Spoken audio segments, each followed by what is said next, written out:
I just say welcome. Thanks for giving up a Sunday afternoon to be with us. No matter what you think you might see at the moment, this place is technically sold out. So I'm hoping that there's some people are taking a slovenly, lazy, winding route to attend here. But great that you're all able to be here. Really appreciate and value your attendance. So my name's Stafford Scott. I happen to be one of the co-curators of the exhibition outside that is called War in a Babylon. Other co-curators hiding away in the corner there. Kamara Scott and the designer Abby Wright is here. I'm not sure if the other curator, Brianna Jade Parker's in the house. But we welcome you, and we hope that you have a moment when you're going to be able to enjoy and take in the exhibition in its entirety. As well as the exhibition, we have what we think is so I identify myself as a co-curator, but in reality, anyone who knows me knows that I'm not a curator at all. Although having done this, I can now put that on my CV. I'm actually a campaigner. It's the only thing I know how to do. It's what I do. And in this space and in this place, we carry on our campaign. So there's a curated exhibition out there, but there's always a narrated version of the exhibition that we'd like you all to join us on later on. The War in Babylon is about a fight, a minority, oppressed group, fighting to have their voices heard, their concerns known, and their needs met. War in Babylon, Babylon is a system, a capitalist system that requires there to be an oppressed majority, not minority, because there's only 1 or 2% that's controlling the wealth and the resources. So they manipulate and control by separating and dividing. And those at the bottom of the pile happen to be people who look like us on this platform today. And what we're focused on really in that exhibition is the black experience. And we use the Windrush as a euphemism. Because back in the day when I was growing up, I didn't know it was called the Windrush. I always thought it was called the banana boat. Yeah? You heard that one, right? All right, the banana boat. And you know what about this banana boat? So they used to tell me, go back home, get back on the banana boat where you came from. And like, I was born in Hackney Hospital, so I don't know which boat they think I took. And it was years later before I found out that the banana boat was a real boat, right? And there came a period in English history when the banana boat wasn't coming here anymore during the war. Or when it did come, it only had a limited amount of bananas, and they actually rioted because they couldn't get enough bananas. But when they saw me, they told me to get back on that banana boat. So, yeah, the Windrush, the Windrush is a euphemism for the banana boat upon which I came and upon which other folk were alleged to have come.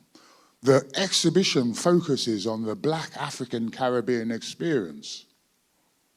But we weren't the only ones who experienced the racism, overt and institutional, that was to be found on these shores here.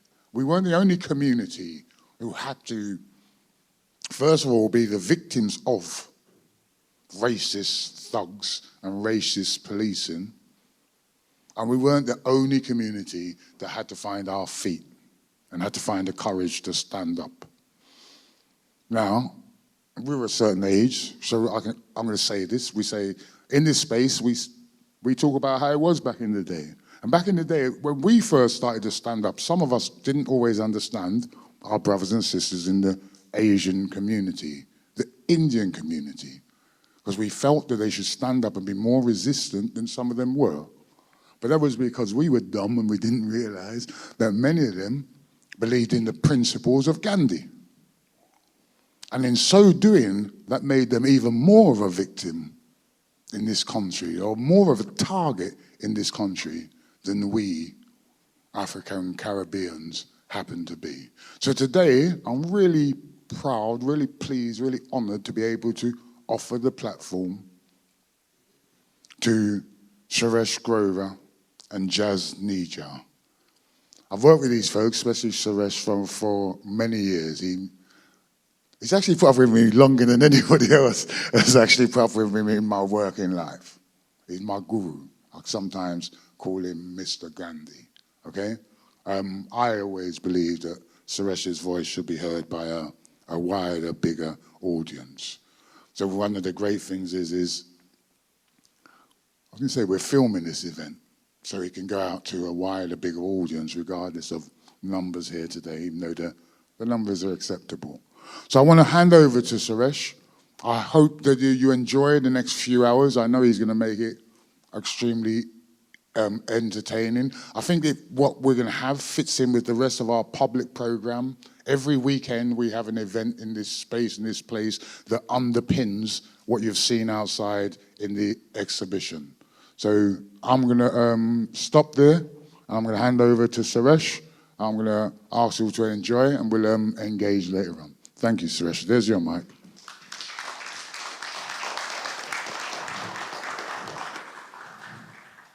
Thank you, Stafford. It's an absolute privilege to be here. It's a privilege because it's about time that institutions like the ICA begin to recognize Black struggle and community struggles in their spaces. Far too long have our struggles been neglected and hidden from public view. We know what they are. We know the lived experience that our communities go through. And the only time that we make news is when somebody dies or we riot. And both of these moments are heart-wrenching, heartbreaking, not for the individual concerned, but for the communities that these individuals or our people come from. It's a privilege because Tottenham, for people in Southall like me and Jazz, which is in the outer West London, has been inspiration. We didn't need to set foot in Tottenham to know what happened during the Broadwater Farm. Winston Silcoat and his life and his trauma of being fitted by the police for P.C. Blakelock's murder. But I did go to Tottenham. During those moments, I just wanted to learn what Tottenham was doing.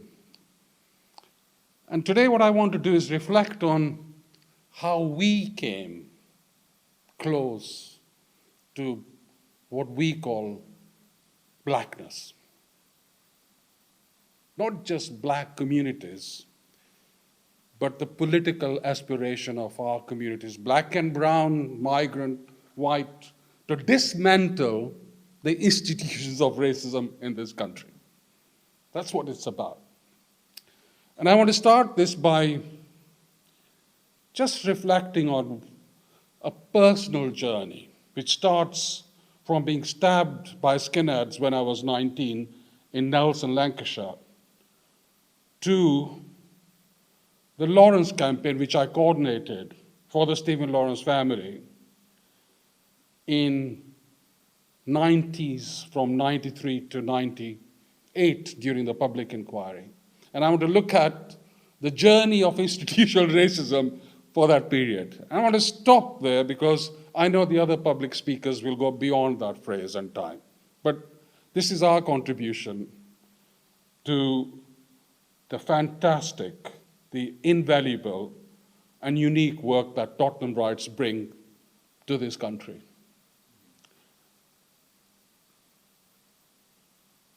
It's like a new wave.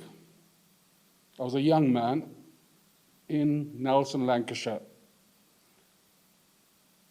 when I came to this country with my parents, and Because my father had a friend in Nelson, we decided to go to Nelson, Lancashire. Mighty cold on the 1st of January 1966. And my first introduction to a comprehensive school was by the woodwork teacher who said, "Here comes Tarzan's son." It's from East Africa.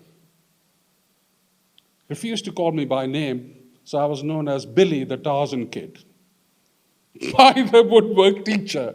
This is not a school student. This is a teacher who teaches you in a school. And everybody mimicked that. When you question, and I wasn't conscious about racism, I was only 13, 14. I didn't realize I was a different color, to be honest with you. I didn't see myself as different. And it only became apparent when we were being picked for a cricket team, and although I was a fast bowler and I was actually a fan of the West Indian cricket team, I was told to spin the ball. I had no idea how to spin it. And that stereotype of Indian spinners who can't bat and fast ball was rampant in our school. So I was forced to spin the ball when I couldn't spin. And within a week, you had this wave of what was called Pakistan. Anybody who looked like Pakistani was victim of racial violence. And to my shame, and I've said this publicly, I was shit scared. We were a school of 1,000 with only 3 Asians and no African Caribbean. And they picked on the tallest, which happened to be me. And even when you won the fight, you would still get kicked in because everybody is around you. So you did not have any chance of any victory. So what did we do? We navigated, we changed and negotiated our life. We didn't go into the main streets. We went to school late. We came early. We didn't tell our parents. We got our windows broken. And finally, they came to attack with the purpose of harming. So they picked on me and my nephew, and the intention was to kill. And the intention was to do as much damage as possible by making you speak, so you open your mouth and you got smacked and you broke your jaw. Didn't realize that. This wasn't an isolated incident. It's rampant in Lancashire, where I was born, where I was living. The school did nothing. My father pleaded with the superintendent to arrest the boy who stabbed me, who actually went to the same school as I did. He's never arrested. He passed our house every day. And that indignity of being insignificant, where your life is not worth, made me into a rebel. And I just dislodged my culture, forgot my Indian music, and started listening to reggae. And followed Jimi Hendrix throughout the country. And I, yes, smoked cannabis. That's free. And the only way I could leave and survive not being arrested or kill someone was to leave Nelson. Came to London and I started squatting. I was 18. The squatters movement was an alternative lifestyle, but it was full of insipid racism. You had all sorts of stereotypes of what you could do. So it was alternative, leftist, very, very, very decent people, but unconscious about racism. That led me to Southall in 1975. So first town I felt comfortable. I didn't have to look behind my back to watch what was happening. I didn't have to have my keys to open the door in case somebody accosted me. It was a town that was built by working people, black and brown and white, mainly black and brown from the continents of Asia, and the Caribbean. Men and women who had been recruited by the British state to repair the war damage and the war-torn economy. So we and our fathers and our mothers worked in the hospitals, worked in the foundries and the factories and the mills. We worked in the transport. We worked in a 24-hour shift where white workers wouldn't want to work. We worked for low wages, and we made sure that the economy would run. We were the aid, the Marshall Plan, if you like, that repaired and brought this country into prosperity. But we never benefited from it because by the virtue of our color and class, we were deliberately excluded.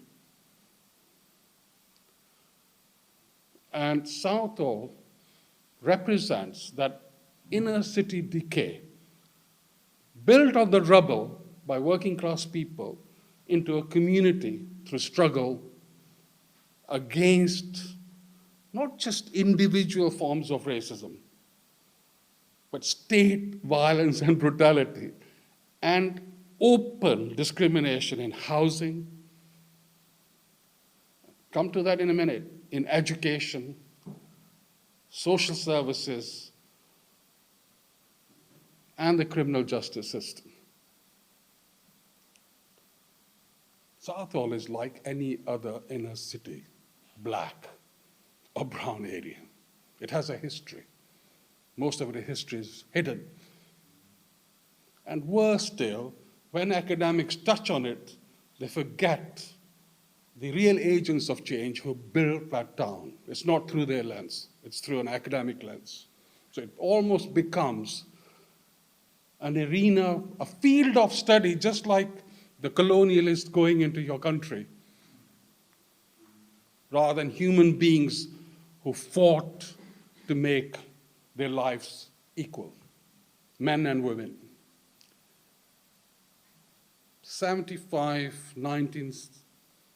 1975, June is when I ended up in Southall. I still remember when I tried to rent a place just north of Southall. It had a postcard that had been written in 1958, but the landlord kept it outside his door. It didn't say no blacks or Irish, etc. It said no coloreds. Very welcome to rent a place unless you were colored. The heart of Southall, the Broadway, had a labor club which refused to let anybody who was not white as a member of a club. This is run by the Labour Party until 1988. We experienced busing. 1960s, Southall Residents Association, 150-odd white residents, complained about the disease that Asian migrants were bringing into Southall. There are posters, pictures of them lobbying, campaigning with the then Labour Member of Parliament, George Pratchett, to stop the so-called swamping of Southall. This is the word they used. Anna Thatcher uses it later, but it's actually used by residents in Southall in 1960s and 50s. And to ensure that if a school had more than a third of its children who were immigrants, they would be bussed outside that area. So my generation of young rebels, although we're old now, all experienced busing. We were shipped out of Southall into Greenford, into Northolt, but we didn't have the white students coming into Southall. It was us who were shipped out. And that was a national legislation by the Education Secretary, Royce Boyson, because of the lobbying of the Labour MP and the Southall Residents Association in the 1950s. A 10-year campaign ensued which we won simply because of community tenacity and campaign. We won that. It wasn't a practice just took place in Southall, but it also took place in Luton and Bradford. Busing, not in South Africa or in Atlanta, but in the heart of West London in London.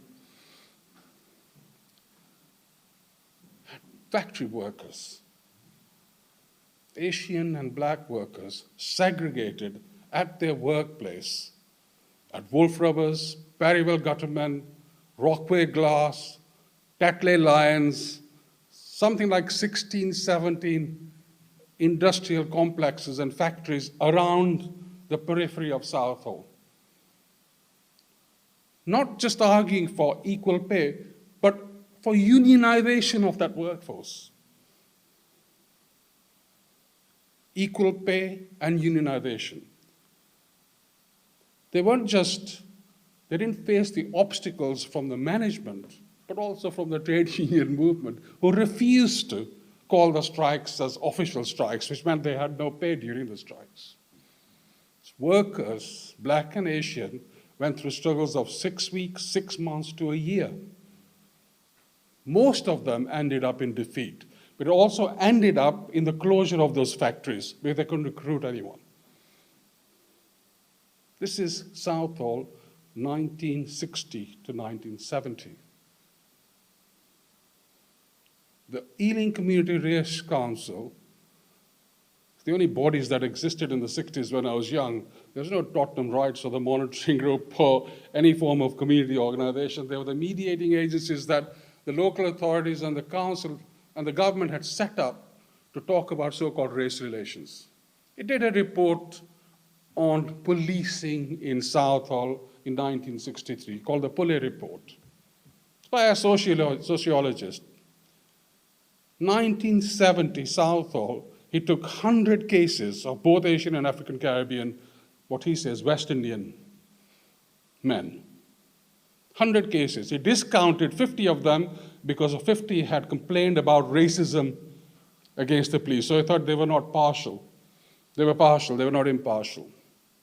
Out of the 50 cases that he thought the police had handled properly, he came to the conclusion that this was wanton discrimination by the police in these cases against Asian and African Caribbean people. I remember not being allowed to pubs when I was young. White Hart, the Wolf.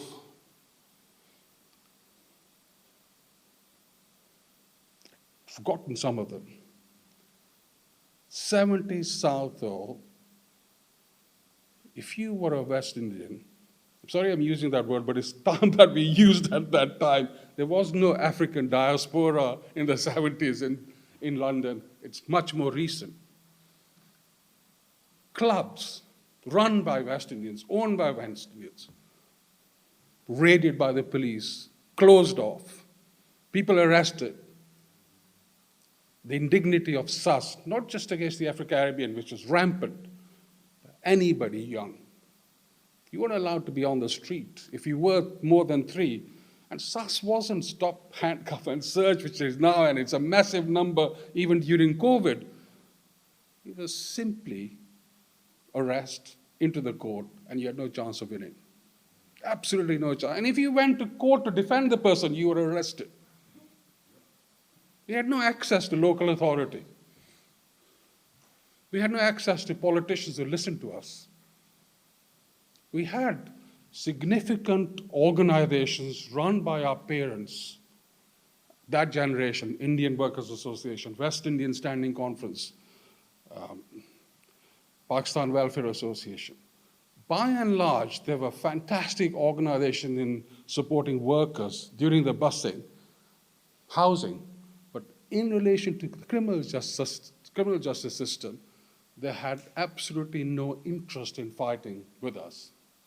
Not because they didn't want to, they felt scared by the power of the police. One thing that is different for the police compared to other institutions is that a police officer has the power to use violence or the legitimacy to use violence. No other public authority has that apart from the army. And give you an example. I mean, 1979, I'll come to that period in a minute. When we were demonstrating against the National Front, 345 of us were charged with different community offenses. 700 people were arrested. I was arrested around 11 at night. And the first thing I said was, I want a lawyer. Slapped in the face and said, you weren't watching too many American movies. This is 1979. It's constant treatment. And I happen to be Asian. And I was known for being campaigner by 79. And I knew human rights lawyers in 1979. Standard practice, sus. Man, you had no chance under sus. And they're bringing that same legislation back under the new criminal legislation. It's not gone, it's actually being brought back by the authoritarian Home Secretary that we have now.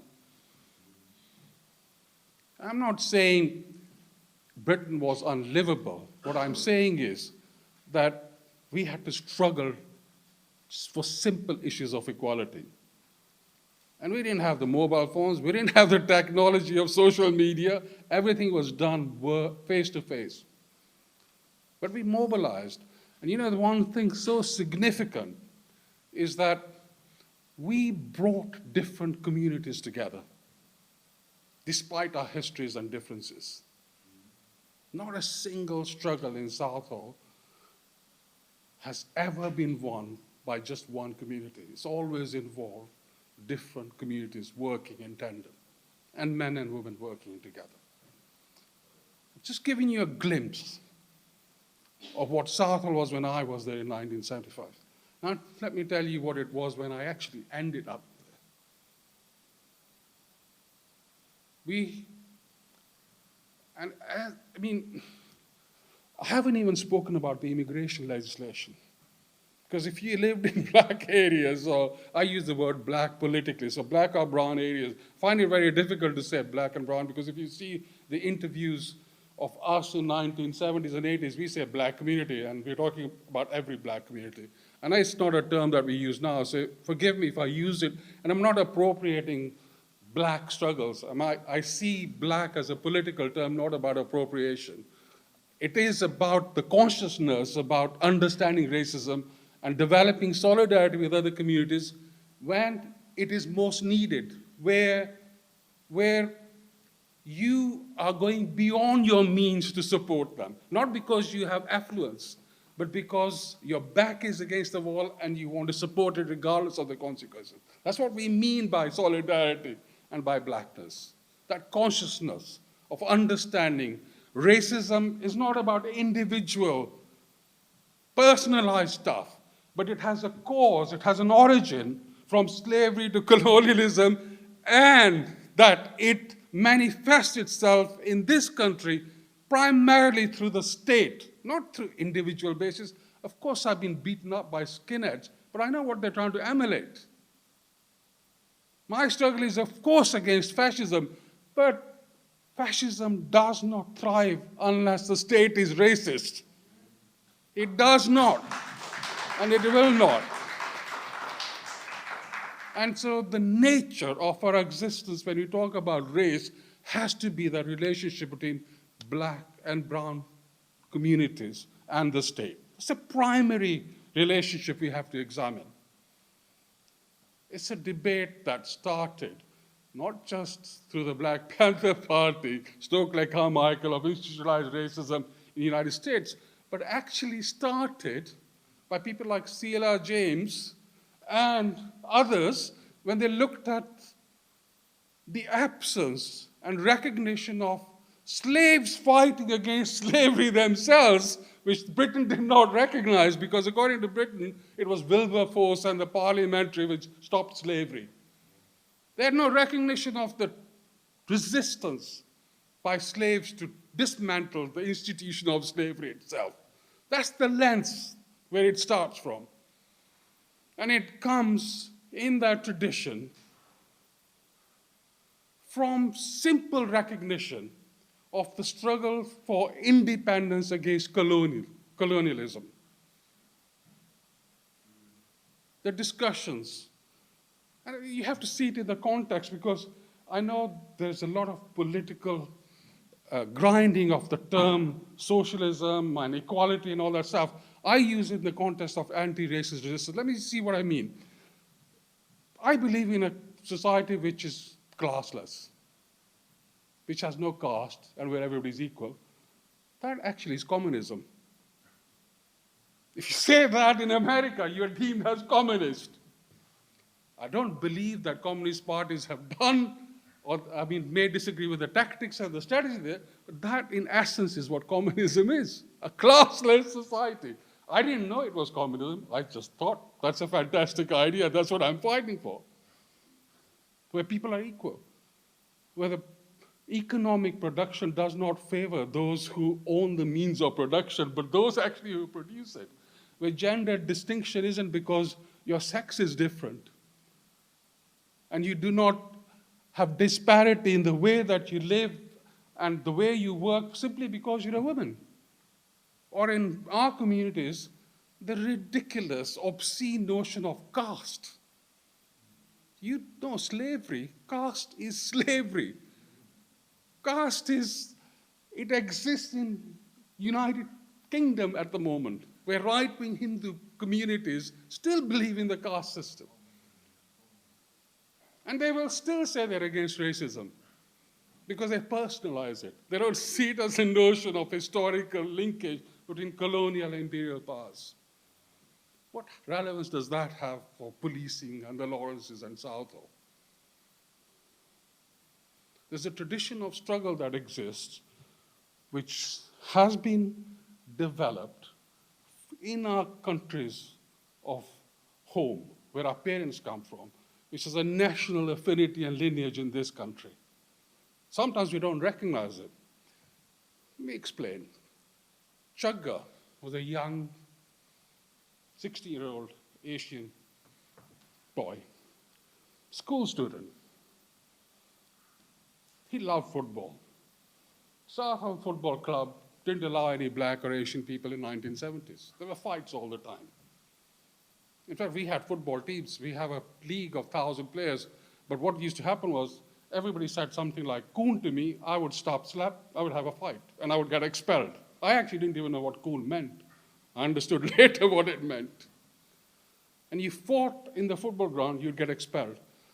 The stereotype says we look alike, so we'd change our name and go the next day and play the game. Same thing would happen, and we'd get expelled. Chagga had a football match, ended up being called the derogatory word, and had a fight. And those people never forgave him. On 4th of June, when he was with his friends, surrounded him and stabbed him outside Victory Pub. Chagga wasn't the first murder in Southall, or the racist murder. Abdul Malik had been killed in 1974 during the busing period, standing at Greenford bus station. But there were wanton racist attacks in Southall and in other parts of the country. In fact, in northeast London, 2 people had been killed in early 76. If you look at 76, just graphically for an instance, 1976 January, what do you have? New Cross Massacre. 13 people died. No, that's 1981, sorry. 81. 1976, you have the National Front picketing outside Heathrow Airport and Gatwick Airport because the Malawi Asians coming in.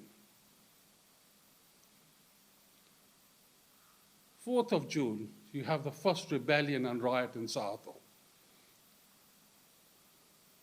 August, you have the Grudwick strike, which lasted a year and a half by Asian women workers. August 1976 is the first carnival I went to in Notting Hill. It had a massive riot because of police presence and arrests. 76, September, you had the National Front organizing in London and trying to win votes. December 1976, you had the First Amendment to the Race Relations Act. December 31st, you had the National Front marching in different areas. That's just a glimpse of 1976 in terms of the racist developments. Chagga was, in that context, a victim of a larger momentum, developing racist momentum in country as a whole, but had an impact in the local community. The police refused to arrest the people. Then they arrested them because of, and I remember, I think 4th of June was a Friday. On Saturday morning, meeting some friends who had been racially attacked and talking to them. And out of my corner of my eye, I saw a police officer standing outside the Dominion Center where he was killed. And you could see a pool of blood. So we went over and said to the police officer, "What is this pool of blood?" He said, "It's just Indian blood," and ran away. You had a murder scene, it's just Indian blood to him, and he left the scene where the murder had took place. We didn't know that murder had taken place. We knew somebody had been stabbed, but we didn't know he had died. And ran away. So we thought, what should we do? And his comments about just being Indian blood obviously incensed us. We thought the best thing to do is to respect that human being by covering the blood, not cleaning it. So we took a red cloth, I bought the red cloth, put it on, and I put two slogans on the pavement. This racist murder would be avenged. No more racism in Southall. That's what I could think of. And I thought, should I have said avenged? Because we don't want revenge. Then I thought, the press will never pick it up if I don't say avenged. That's what I was thinking when I was only 19. So I'll say avenged. Unknown to me, people started gathering as soon as I put that slogan, so the press started coming. Within half an hour, we had a public order disturbance, what people would call a riot. I didn't realize until later that somebody called Udham Singh, who witnessed the Jallianwala Bagh massacre in India during the British time, and this was a massacre in Punjab because people were resisting colonialism, seen the murder and said the same thing by blood on the thing. I didn't realize it. That's the collective memory people have when they see an injustice. You don't have to recognize what has happened. You are incensed by the injustice and you don't want a piece of blood, somebody's blood, who might still be living or has died, to be left in that way. It's a normal human reaction. You don't have to be black to understand that or Asian to understand that. Anyway, we came out in the streets, we rebelled, we took over the town, and we'd had enough. Because every time we met, there were skinheads coming into Southall and the police would turn a blind eye or arrest us. We were ready to take on the state regardless of what the consequences were. We were willing to give our lives. And I'm not exaggerating, but this is how we felt. And we understood that if we came to, and when we confronted by the police, we had to stay still, not allow others to be arrested with us. We wouldn't run away. We'd been running away all our lives. We are going to stand. And we are going to stand regardless of who is in front of us, whether somebody who looks like a skinhead or the same person with a blue uniform. We didn't make a distinction between the two. I know it sounds crazy saying that, but that's how we felt and that's how we saw. We saw violent racism as a other side of state racism in a coin. And stood, the police came, we fought on the streets, we got arrested, we surrounded the police station for 4.5 hours, 3,000 of us. It's the first time we actually began organizing as black people. West Indian and Indians coming together. I'm sorry I'm using these terms, but I'm trying to explain how we felt and how we were at that time. We won because the police disappeared. They came back at night and started arresting young people. So we had a cycle after that of criminalization. That's how the Southall Youth Movement was born. Within that period, within a day, 900 people joined. The streets became our space. And it became our space because the local authority and the government did not allow into those institutions. And the politicians who so-called represented us did not treat us as if we had a brain. We could articulate. So where did we look? We started looking globally. Not just to the left in this country, but to the Black Panthers, to the Irish struggle in Northern Ireland. And actually, after 76, we went to the bauxite, to the Divis flights, and we understood how people resist military occupation. We weren't part of any political party. We were just Southall guys fighting against racism on the streets.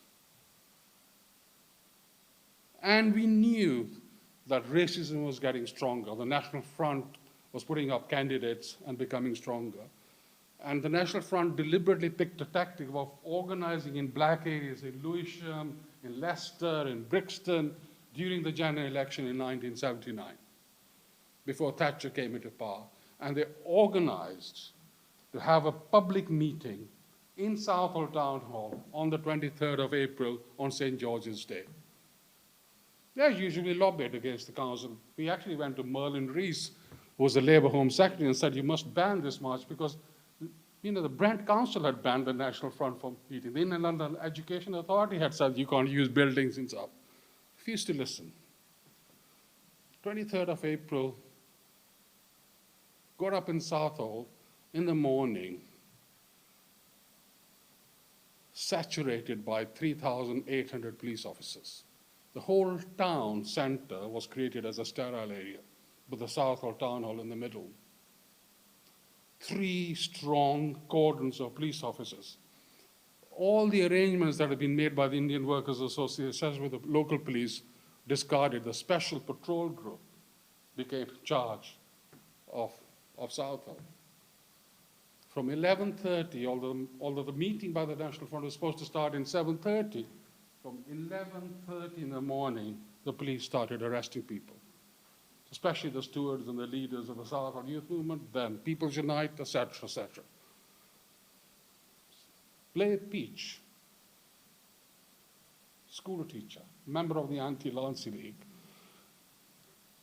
came to Southall, saw massive amount of demonstration, and I mean, I'd been to Ireland, but I'd never experienced being in an occupied town. You had armored vehicles, you had horsebacks, you had guns, you had militarized police officers in their vans coming towards you. In a matter of 4 hours, 800 people were arrested, 345 was charged. Spent a year defending them at Barnard Magistrate Court. We were not charged with basic offenses, but charges that were used in the Indian Mutiny of 1857. We were not tried by juries. We were tried by stipendiary magistrates brought from the Diplo courts in Northern Ireland into Barnet. We had a conviction rate of 80%. Mistine Roots, People's United Center, Caribbean Center, Afro-Caribbean Center in Southall, who were one of the main organizers in Southall during the 79. Building ransacked by SPG officers. People were thrown from the stairs. They had a gauntlet of being truncheoned as they came out. Clarence Baker, their manager, received head injuries, fracture in the skull that kept him in intensive care for 6 months at Ealing Hospital. Blair Peach was murdered by the SPG officers that day. 900 people were injured. Conviction rate was 80%.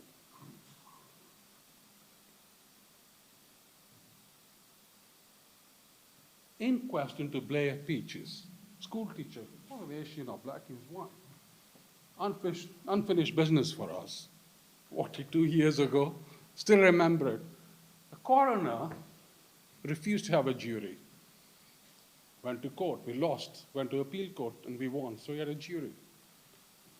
The coroner refused to allow his partner, Celia Stubbs, give a witness statement at court. And then he came up with this theory. Don't know whether you remember, maybe you don't.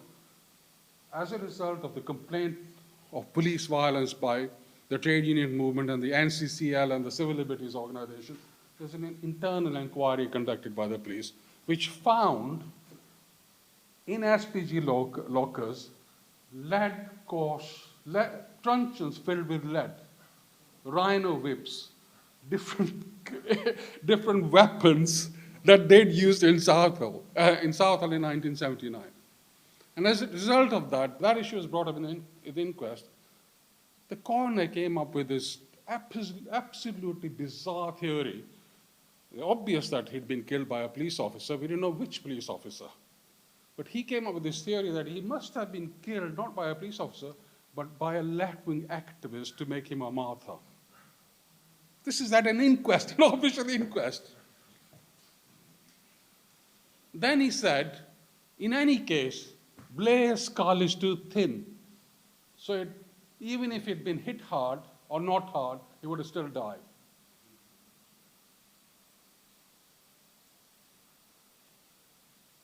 That struggle has not been forgotten.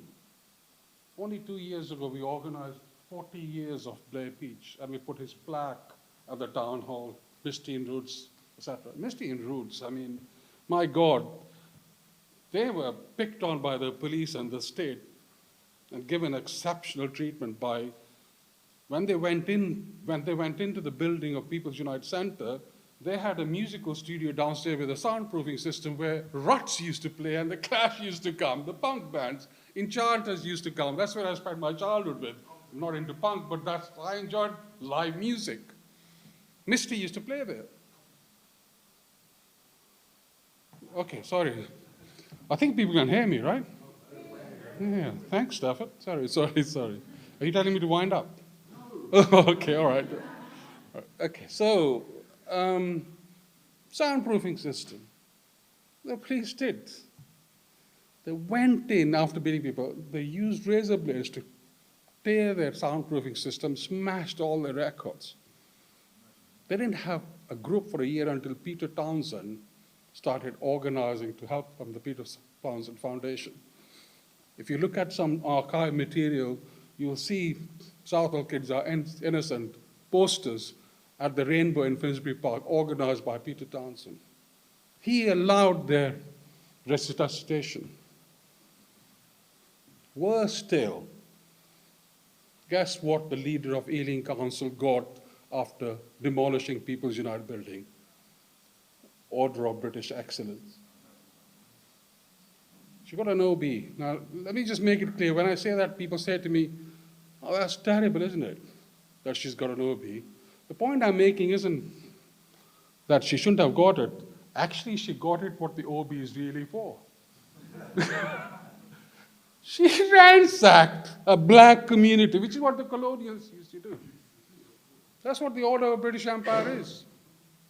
She got what they thought the original... I'm not going at an OB. I don't believe in that stuff because it's to do with empire. But they gave it to her. And today, it's not it's the largest public order disturbances before the 81. And it has ramifications because Still, at large is Inspector Murray, who actually killed Blair Peach. And we know where he is. He actually retired, but guess what he was doing just before he retired? Teaching community relations at Sheffield University. There are other officers like that. I'm sure Stafford will tell you when the time comes in the other forums. Police is not a neutral organization, part of the state.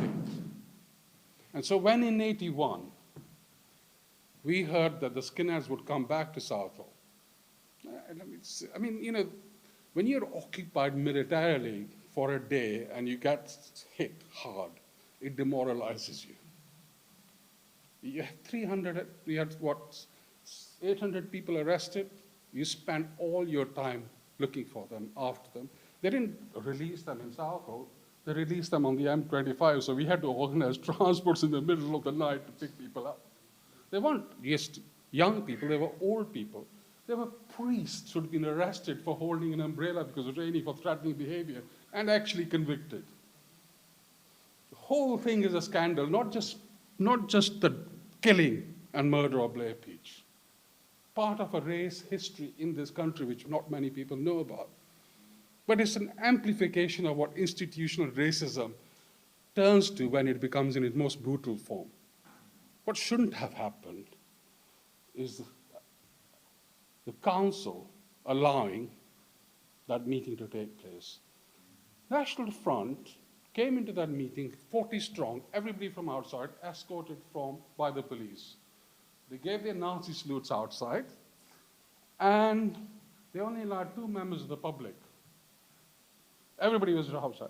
They even stopped the Daily Mirror reporter going in for being, I don't want to use the word, the N-lover. This is how they described Daily Mirror reporter. Open in your face. You saw the police officer on 79, they had an ace of spades right in front of you. And they missed the window and put NF sign right in front of you. They want you to provoke. There's one thing we learned in 1979 is that defeat, which we call defeat, because of the number of people who are arrested, pulverizing that community, that unity will never go. And we have to create that momentum. What kept us going was the term political black. I know it sounds bizarre, but that solidarity between different communities experiencing racism and wanting to dismantle it is one of the strongest feelings you have when you're fighting. You want to know that somebody's looking after your back. And they're not going to ask questions why it is. Not solidarity to do with influence when rich countries can afford to give whatever they want. It's solidarity because you can't afford that process of giving. So when the skinheads decided to come with 3 coachloads in 1981, on 3rd of July, we organized ourselves. Came in on the Broadway to Hambro Tavern, which at that time did not allow black and Asian people in. This is a pub in Southall in 1981. We had skirmishes there all the time. Came out, immediately set upon an Asian woman, beat her up, smashed the window.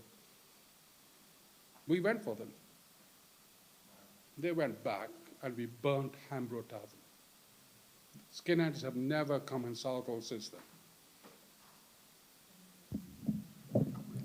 Sorry. I'm not glorifying violence, but I am arguing for self-defense, and I think it has to be proportionate. And I don't mean the self-defense that Tony Blair justified to invade Iraq. I'm talking about self-defense where you get attacked, your community is under threat, and you fight, just like Tottenham. They've been criminalized because they're black. And that history and that tenacity doesn't come from books alone. Books are important, reading is important.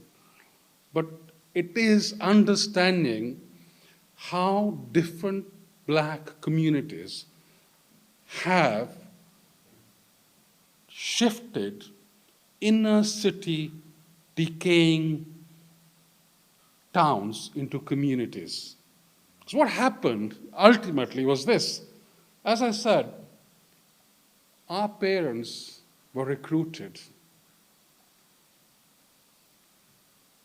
to mend the British economy, but we never profited from it or benefited from it. Lived in the worst housing, and we continue to live in the worst housing. Southall is 70% working class, regardless of what stereotypes people have. It's got fantastic restaurants, and you should come and eat, made by working people. Although the owners live in Gerrard's Cross, they no longer live in Southall. It's got a history of resistance, which I think exists everywhere else in other black communities, which are not known to us. That's why it's so critical for Tottenham to be at the ICA. To understand its significance, not to read it from the papers, but hear it from people who are directly affected. You know that. Let me come to just my last bit of contribution. That lesson of self-organization, of ensuring that victimized communities do not see themselves as victimists, but as protagonists for change. I don't mean politically, but simple changes, incremental changes to your life. The right to walk free of attack from your home to your school, for example. That fundamental right not to be harassed at workplace. That fundamental right, which is now called political correctness, not to be called the N-word. The abuse, the derogatory, the lack of resources in our communities, the austerity that you have in black areas and the gentrification which pushes working people, black and white, outside that area.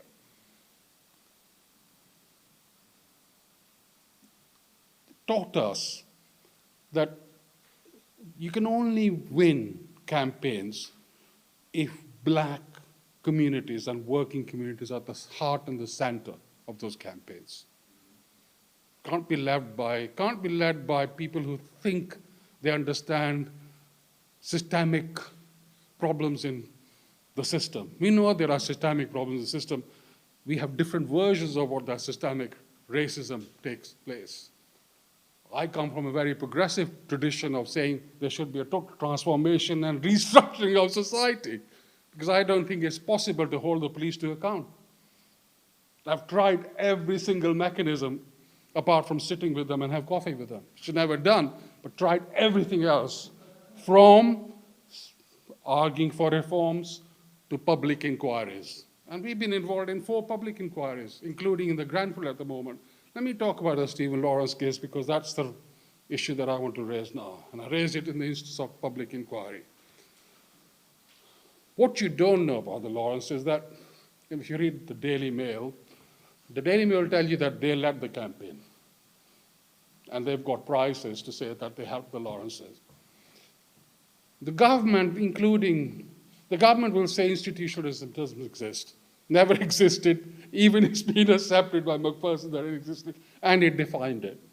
Labour Party says, the leadership of the Labour Party says, actually, it's a family who led everything and made the changes, miraculously, sir.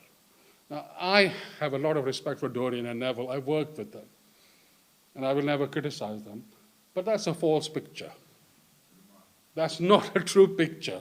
And it's unjust to say it as a false picture, because you're giving a false picture to other people in the same situation who don't have that support. You know? And you can't tell families in the might that they face the might of the state racism. All you have to do is get good lawyers and you'll get justice. If you could do that, every case would be won. Every case would be won. The Lawrences are not just the people who suffer and understand the pain like nobody else. It's not true. I have a lot of respect for them, but it's not true. Anybody who loses their child, who's led by the police, whether you're black or white, you are going to be pained and you're going to be traumatized. It's not exceptional. But there are exceptional circumstances that we need to understand, so we begin to empower ourselves. The real story is not about Mrs. Lawrence becoming Baroness. Her prerogative, and I won't say anything about that. I've said a lot of respect for it. But that doesn't change the system. What changes it? How does it change? How do you make that difference? The crux of it is how you deal with institutional racism. Three things I want to raise. The first, the battle to understand what that problem is, how you define it. 81 swamp campaign in Brixton led to the Brixton disorders. Scarman inquiry into the Brixton disorder doesn't dismiss racial disadvantage. He actually says there is racial disadvantage. And he says, and I can give you a quote on that, if it is not dealt with, there'll be urban riots. He actually warns you. But he says it's not institutional racism, because that would mean that the whole system is corrupt. So he says it's bad apples. Few of them. And if you sort out your system internally, you can deal with it. That's what Scarman says. That notion of institutionalized racism comes from the Black Panther Party. Stokely Carmichael. By the way, we are called the monitoring group, not because we monitor anything. It's because the Black Panthers used to follow police officers after brutality and monitor their movements. That's why we call the monitoring group, not because we monitor different policies. The word monitor in the 70s is a totally different connotation. We took it from the Black Panther Party. So the notion of institutionalized racism was about how systems, policies, practices in a racist society are so entrenched that people who practice it don't even realize their implications. Not just unwittingly, consciously. We can't say the state is not racist if its origins are racist, imperial. It justifies racism because of the lack of so-called civilized nations outside the white sphere. That's a racist connotation.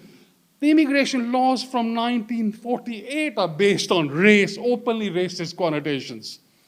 But you can't do anything about it because the Race Relations Act doesn't allow you to challenge the immigration law. It's the only piece of area, public area, that is exempt under the Race Relations Act. So, for example, 1971 Immigration Act openly talked about patriots and non-patriots. Who were the patriots?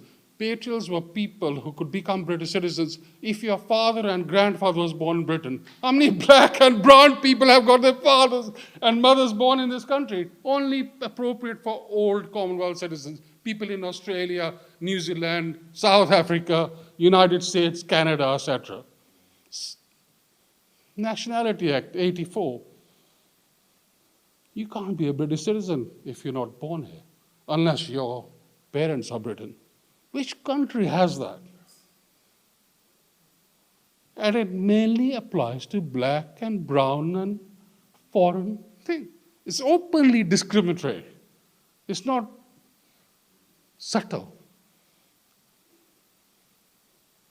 So you've had immigration legislation, and you can go on and on about it, how it affects. But on policing and the criminal justice system, the institutionalized notion has been completely obstructed by state agencies. So you have this notion of, in Black Panther Party, in the Black Panther Party, they see source as a new colonial policy because of the way that the United States has invaded Vietnam, how it perceives different countries, how the police institutions are set up, how the army is recruited, for example, and only blacks apply because, black people apply because they are poor, not because they support the army, etc., and how that is then transferred into violence against other countries. And you have obviously a classical statement by Muhammad Ali saying, no Vietnam ever called me the N-word, therefore doesn't join the word. It's a political statement, understanding what the nature of institutional racism is. In Britain, it's never been accepted. And so when we were doing the Lawrence case, there were 6 phases we had to deal with. The first was the murder itself. And the murder in 22nd of April to 1993, at the time Nelson Mandela got involved. Let me just go through that in 1 minute. Stephen is killed while he's with his friend, Dwayne Brooks, on the 22nd of April, when he surrounded on a bus stop at Eltham, 6 white youths say, what, N, and then stab him. They run. He can't run anymore, and he collapses. The police never go to the parents' house. They don't inform them. Other people who'd seen the murder inform them. They come and look for Stephen. They find Dwayne, totally traumatized. Dwayne is then arrested. The police officers arrive, Inspector Groves, who says, Dwayne says to him, these guys are run that way. Where does he go? To a housing estate in the other direction. I'm not making this up. You can see this in the public inquiry. Okay. He dies. The police immediately say it's a racist murder. They don't deny the racist nature of it. In fact, Sir Herman Huxley, who was the chair of the Commission of Racial Equality, the forerunner of the Equality and Human Rights Commission, writes to them and says, look, guys, everybody is watching you. You need to do this properly because you've had other racist murders in Greenwich and Eltham in the last year. Rohit Dougal has been killed, Gurdeep Bangra has been killed, and Roland Adams has been killed.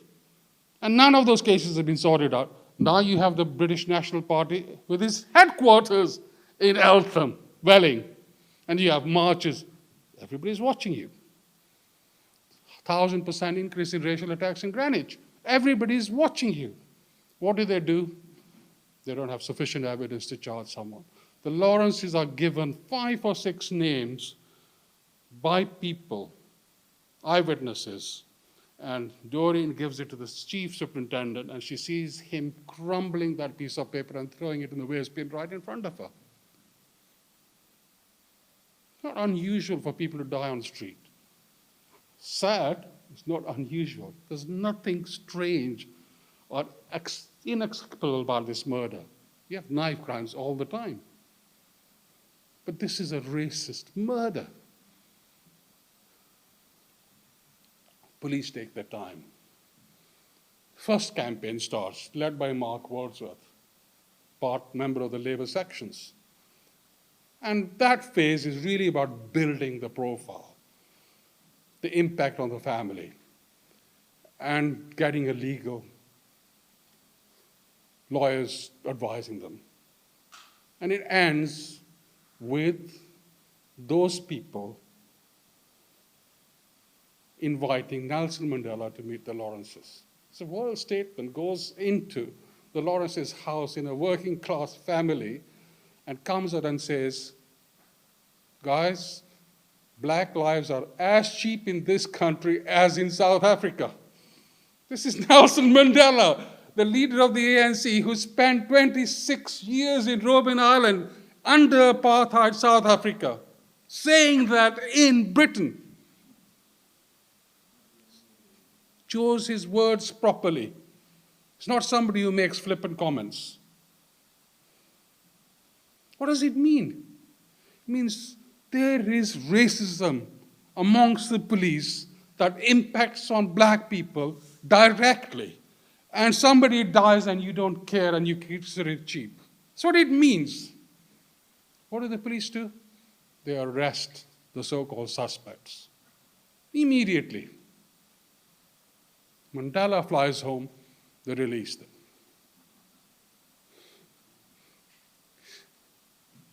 You know, I even get angry now after 22 years. Release them. And then, in October 93, the CPS decides not sufficient evidence to charge any suspects.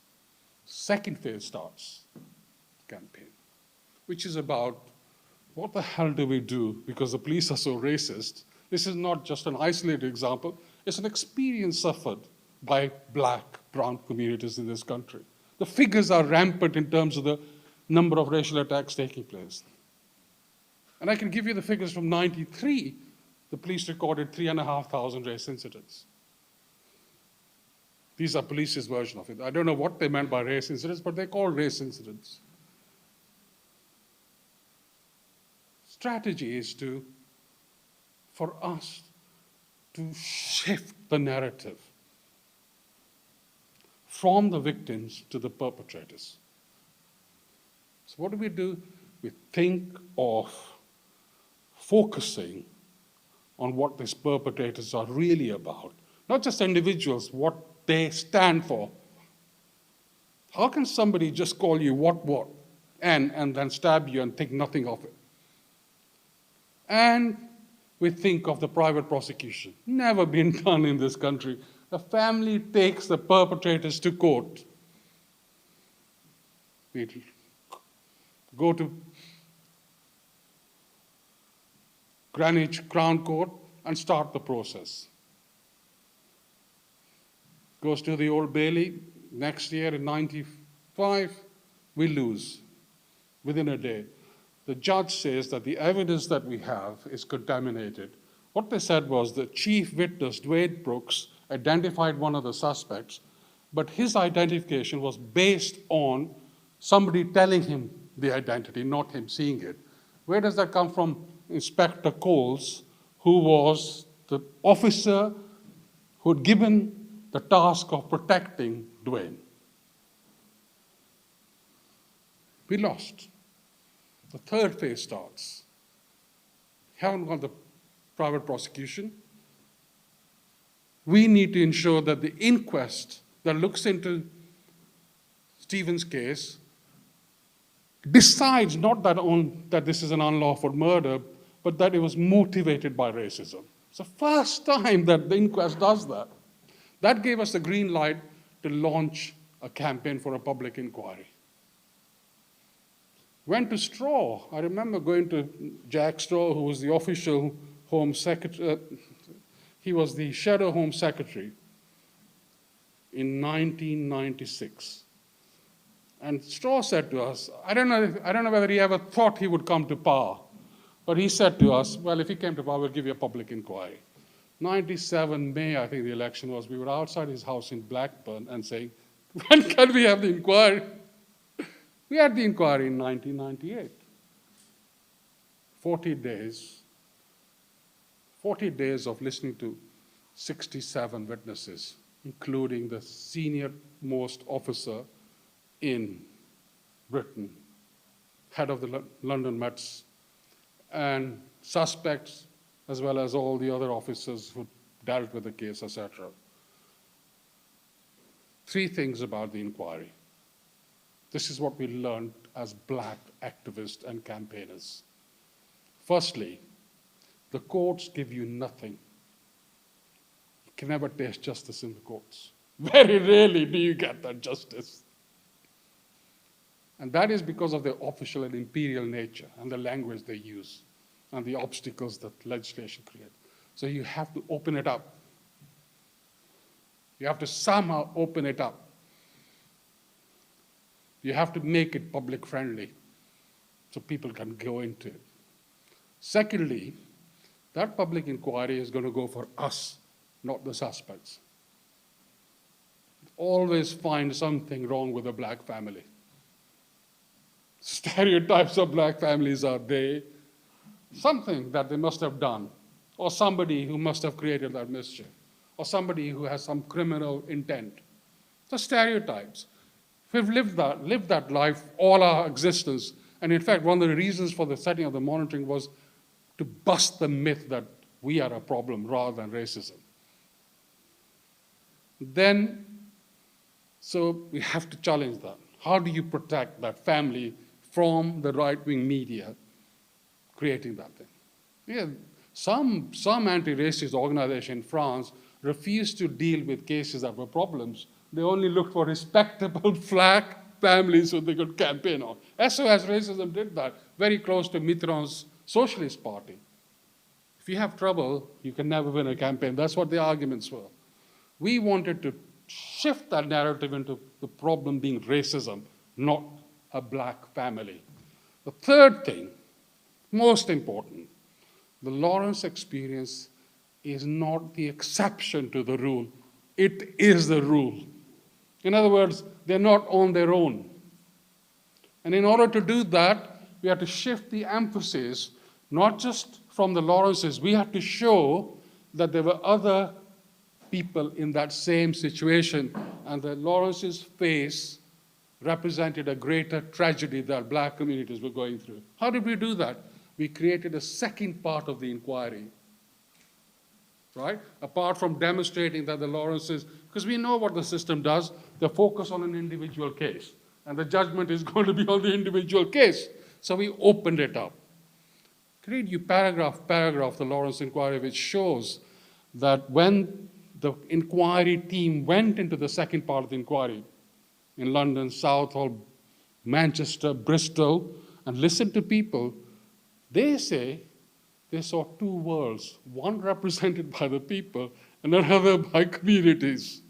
I went to the Ealing one, and I was the coordinator there, and the superintendent gave such a fantastic view of what Ealing was. I put my hand up and said, where is this? Because I want to go and live there. It didn't represent where I lived. I mean, the falseness of creating this paradise where everybody had cricket matches between each other to solve problems simply does not exist. Open it up. You don't show that it's the rule, it's an exception to the rule. And then finally, let's talk about racism. Let's not sweep it under the carpet. Let's open it up and listen to everybody's version of it. Regardless of what you think as a black person, say what it is. Say it like it is. Don't muddle it. Don't mythologize it. Don't cloud it in a legal argument. Say it like it is. What do we do? Apart from the Lawrence campaign, we created a public gallery spokesperson. Every evening, the press used to ask the public gallery what they thought. They could say anything they wanted. Public inquiries give you that route. And you know, the state learned from it much quicker than the other activists, especially left activists. Because what they did after the Lawrence inquiry, which found institutional racism to be the problem of why the police failed the Lawrences, apart from incompetence, they shifted and changed the Public Inquiry Act. This is not Tories. This is the Labour government. I remember meeting Paul Boateng, who was a friend of mine. He's actually became a lord, and he was in the Labour Party, and obviously you guys know him. He was a volunteer in Southall. And in fact, at Notting Hill, he was one of the campaigns on sus. Paul was one of the, and he worked as a lawyer in Burnburg.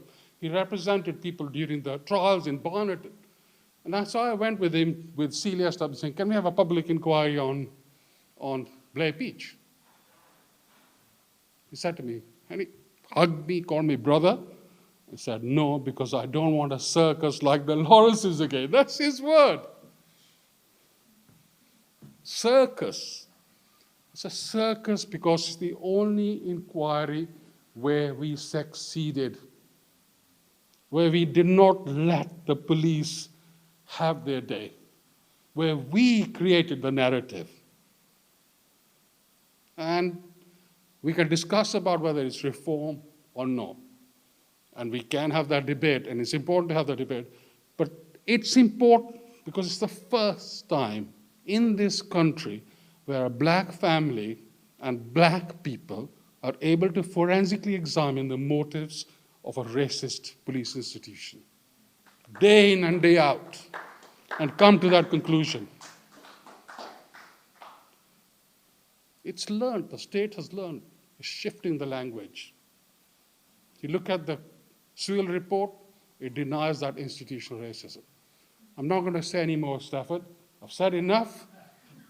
And I can see Jazz, I don't want to encroach on his contribution.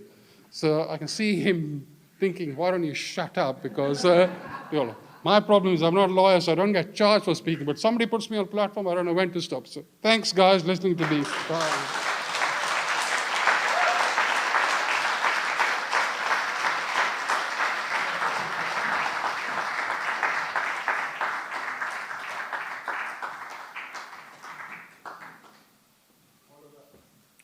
I have no idea how I'm going to follow that. So I'm just not even going to try. I'm not even going to try. But what I do want to do today is, first I want to begin by thanking you all for being here on this Sunday afternoon. I also want to thank Stafford and Tottenham Rights for giving me the opportunity to speak here this afternoon.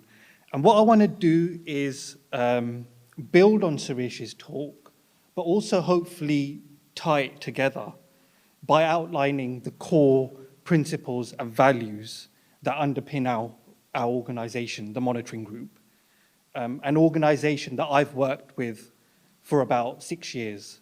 I should also say that I'm from Southall as well. I've lived there my whole life.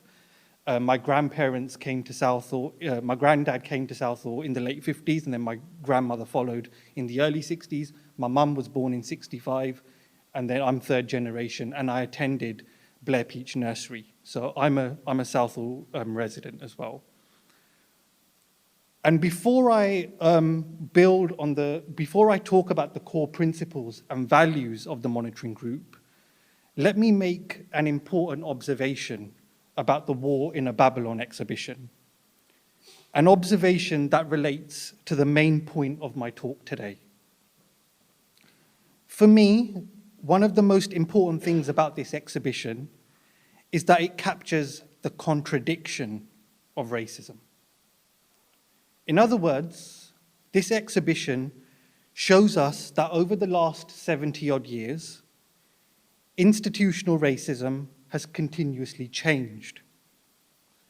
The racism that my grandparents' generation experienced in housing, employment, policing, and so forth is different to the racism that my generation experiences.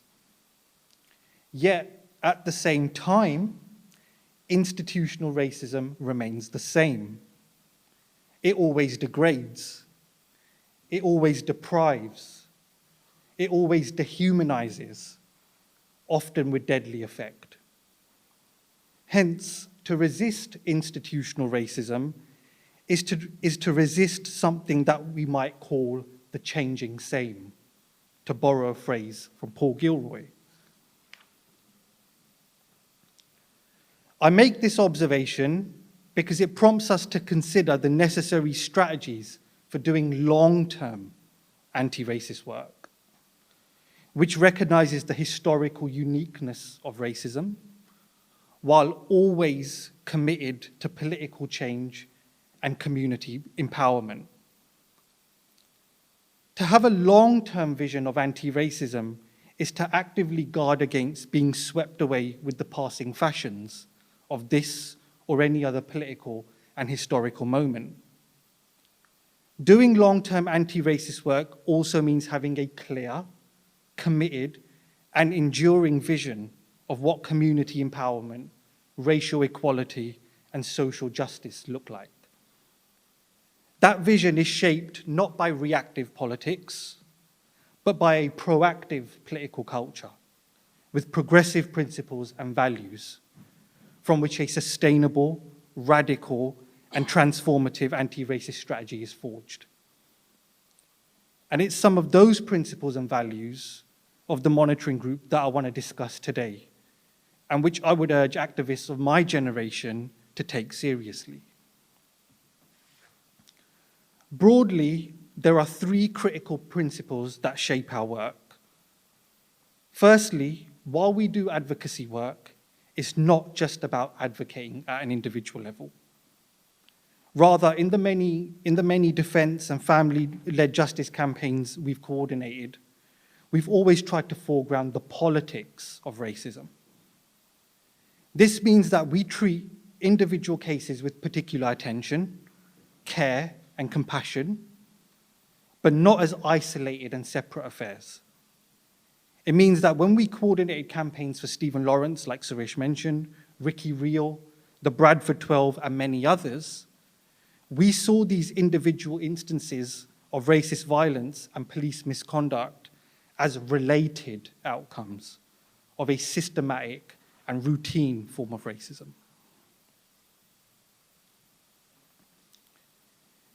This idea that racism is political may seem obvious to some people, but I think it needs constant repeating, especially as efforts to personalize the political, to scale back on the gains made since Macpherson, and in the process disregard any serious conversation about radically transforming society, have perhaps never been as powerful as in today's political climate.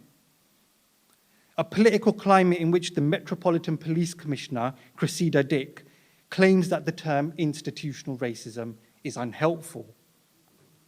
A political climate where the government's Commission on Race and Ethnic Disparities reduces racism to personal prejudice, while explicitly denying its role in shaping policy, official procedure, law, and ultimately a particular racial, economic, and gendered order. So at the monitoring group, we're concerned with challenging institutional racism.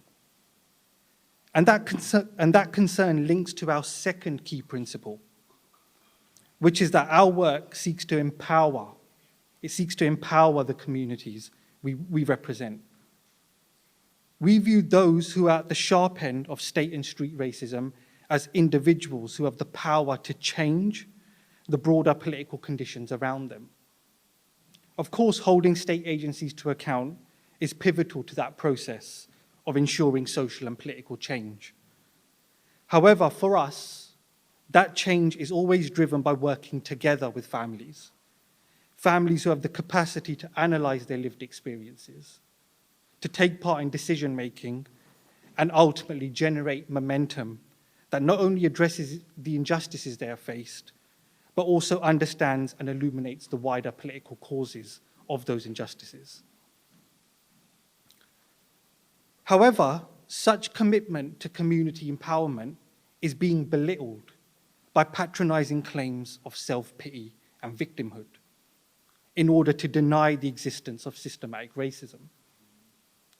A recent example of this concerns the Commission on Race and Ethnic Disparities, or CRED as it's known, which is ironic as it has absolutely no credibility. The CRED report suggests that Britain is, and I quote, a successful multicultural community, a beacon to the rest of Europe and the world. The terms of that report were established by Boris Johnson, who wants to, and I quote, change the narrative on race. He wants to highlight, and again, I quote, the story of success amongst racialized communities. And he wants to, again, and I quote, stop the sense of victimization and discrimination.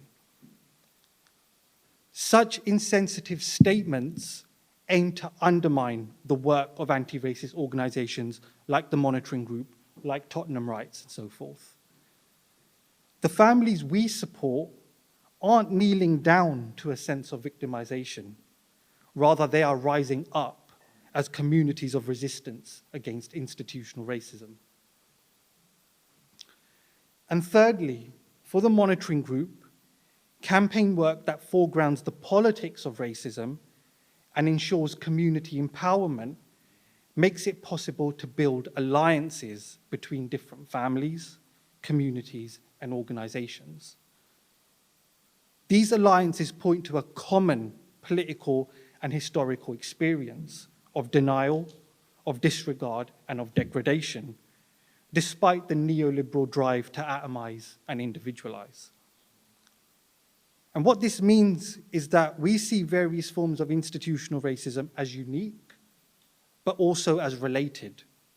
In other words, it's impossible to disconnect resistance to the war on gangs from the struggle against the war on terror, or to separate the war on terror from the brutal treatment of Palestinians, and so forth.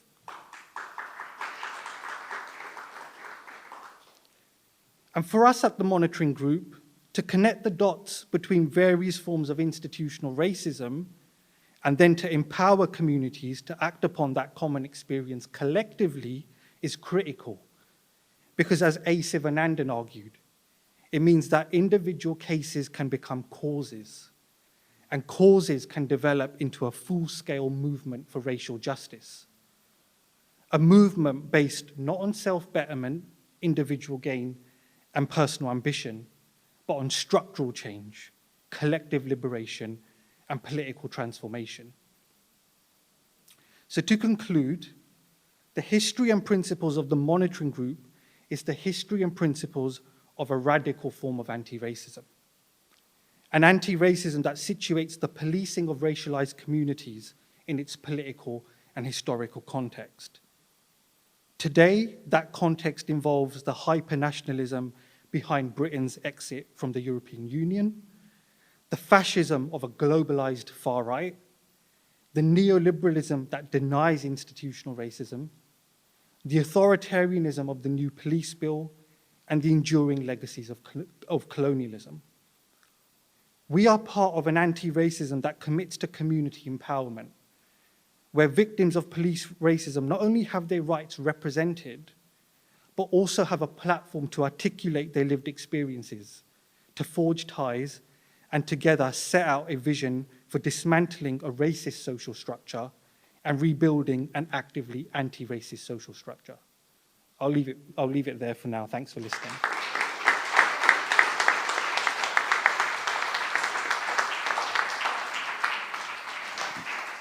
Wow.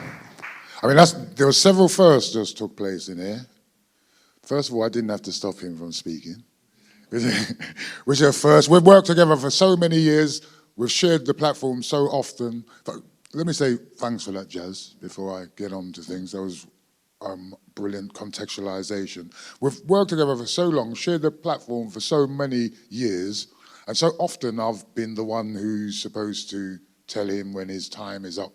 So today, once we decided it was going to be in this space, I was adamant that I was always going to give Suresh his platform.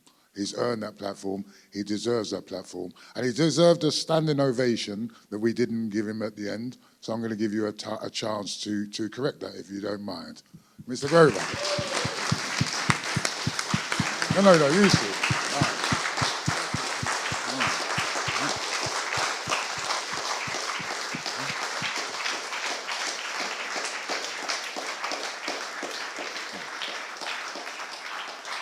I sent out a couple tweets last week, and I think that people think that I was just trying to hype up what was going to go on in this space, but I don't believe in hype. And in the tweets, I said that in this space and in this place, as part of our public programming, we were going to put on a masterclass and let people understand the history of black resistance, political black, whatever you want to call it.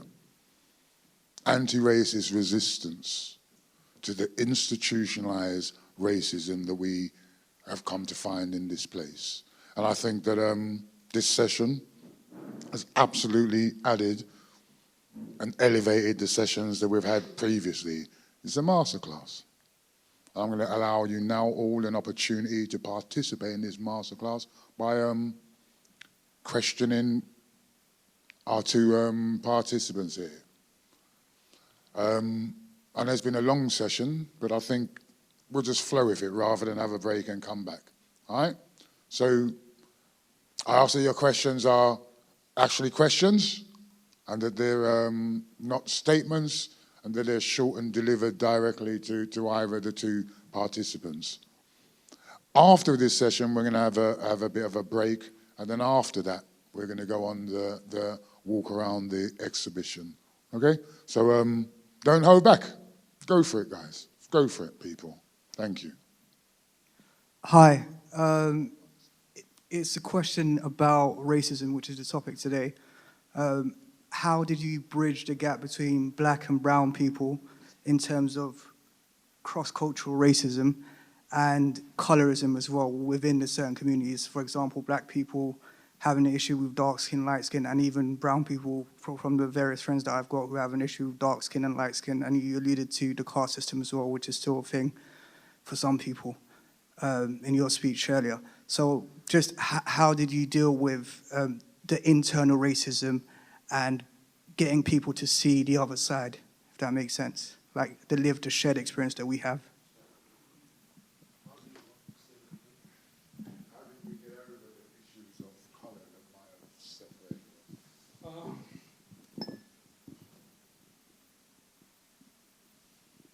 Can you hear me? Yeah? Yeah. Look, there are different forms of racism. Racism is not static. And there is definitely anti-black racism. And as a brown person, I have to call it and fight against it. And if I don't do it, my anti-racism is not worth the paper that's written on it. So in Southall, even today, there is anti-black racism among certain sections of the population. Just hear what they say about Somalian people. It's shocking. So although the community has fought against racism, it's individualized it and not learned from experience. That's not the bulk of it. Conscious people would never do that. I'll give you another example. People have come to me and said, listen, you guys have been speaking about Mahatma Gandhi all your lives. Look at his stance in South Africa. And you know, in South Africa, he talks about Africans as uncivilized. My answer is very simple. We've always called Gandhi for what he is. You've never listened to us. You've listened to the press and the media. Because the criticism of Mahatma Gandhi in India is much sharper than it is here. Not just because he hid his views while he was in South Africa, and when he was questioned after 47 about his views, he changed the speeches to show that he wasn't. All right? So Gandhi, for us, has to be called out for his anti-African views. No question about it.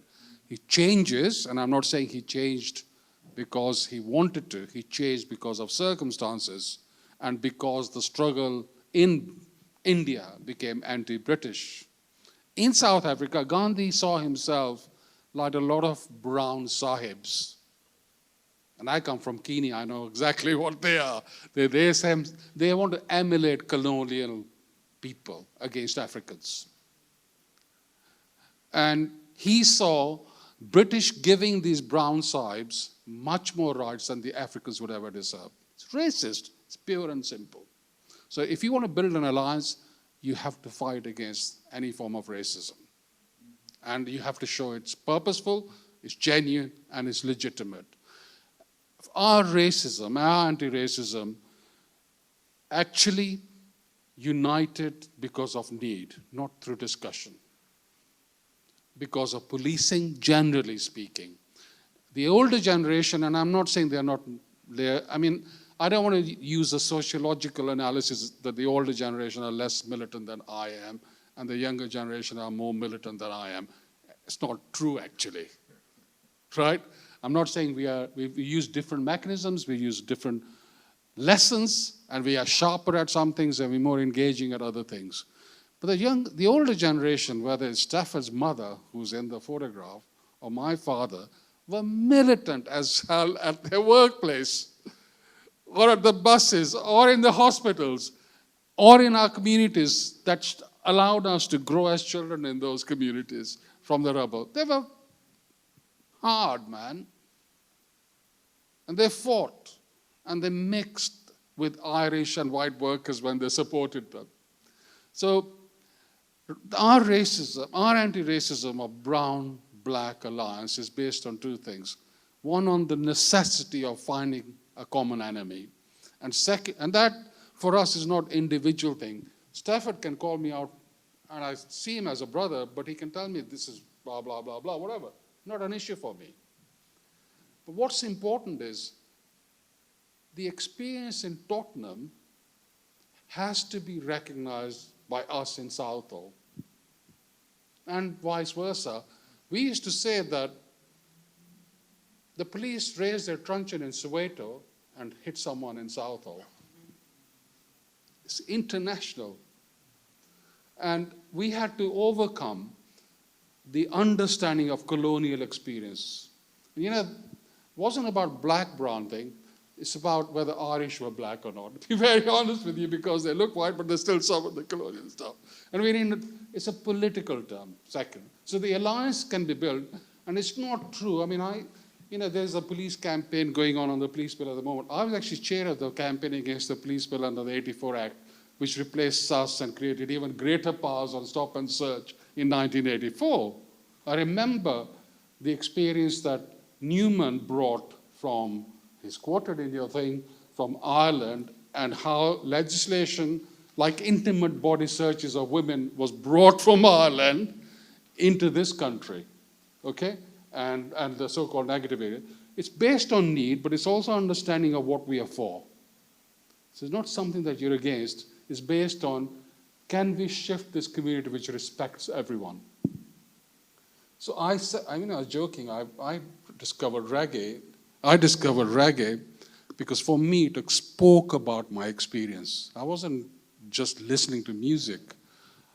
I used to listen to Linton Kwesi Johnson, his stuff on SUS and his stuff on Sonny's Letter.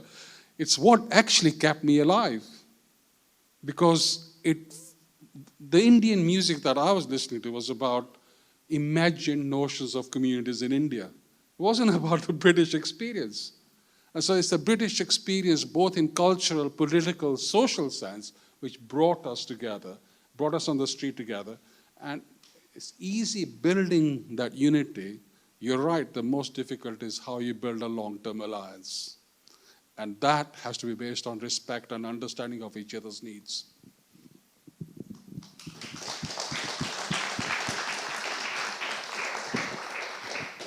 Just to add on the caste element of that question, I come from a Jat Sikh family, and Jats are imagined as they are deemed to be the highest or one of the higher castes. And for me, that's a massive issue, because if I'm trying to build alliances with the other communities, then it's on me to say, actually, I don't want to be part of this privileged system. I don't see other people beneath me, and I don't want to question or deny the humanity of other people based on some imagined caste system.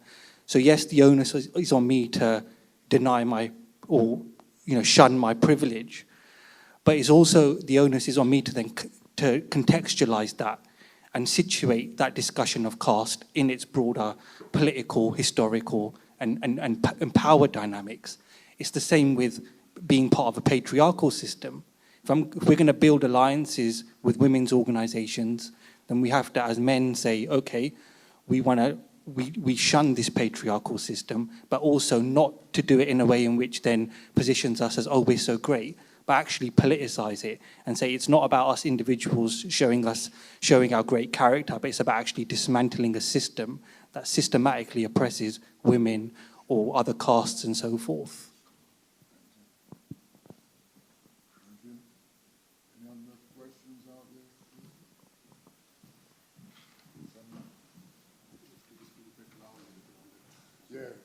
If you're going to direct questions at Suresh, could you speak loudly, please?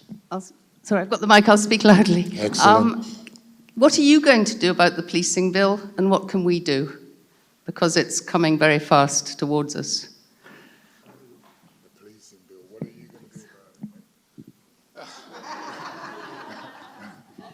about it? Look, we have to oppose it. We have to oppose it with fearless audacity.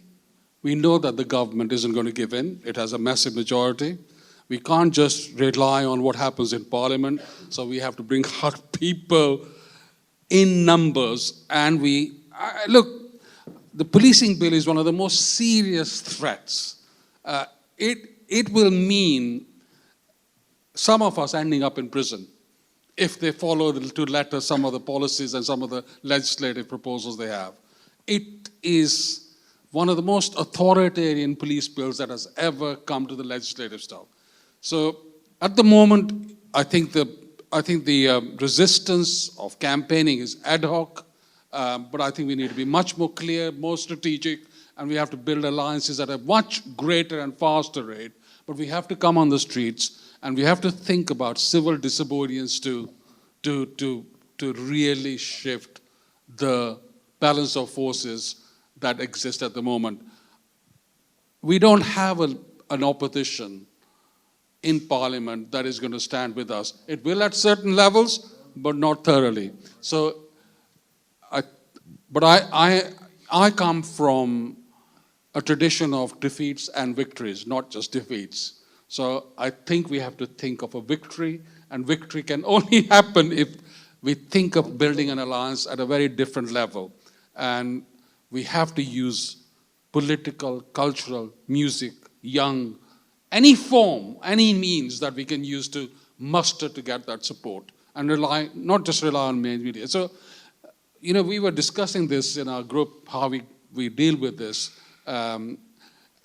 As one of the few people who went to every single BLM march in London and in Cardiff during the coronavirus, I think it has been much more powerful and more potent and much more widespread than that for us to win.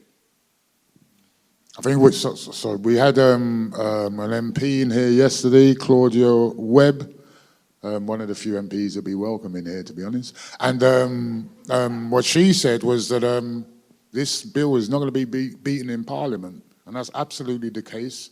As everyone takes Boris for this joke, right? He's an educated joke, and he's totally outmaneuvered the Liberals in Parliament.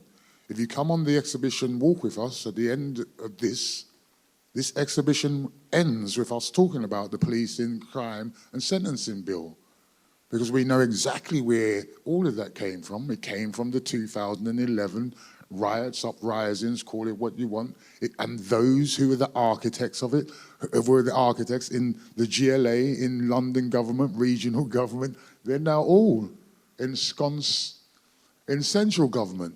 And they've brought through this legislation, and the only place it can be stopped, the only way it can be stopped is on the streets. And the first thing we need to do to get people to stop it is get people to understand what's in it.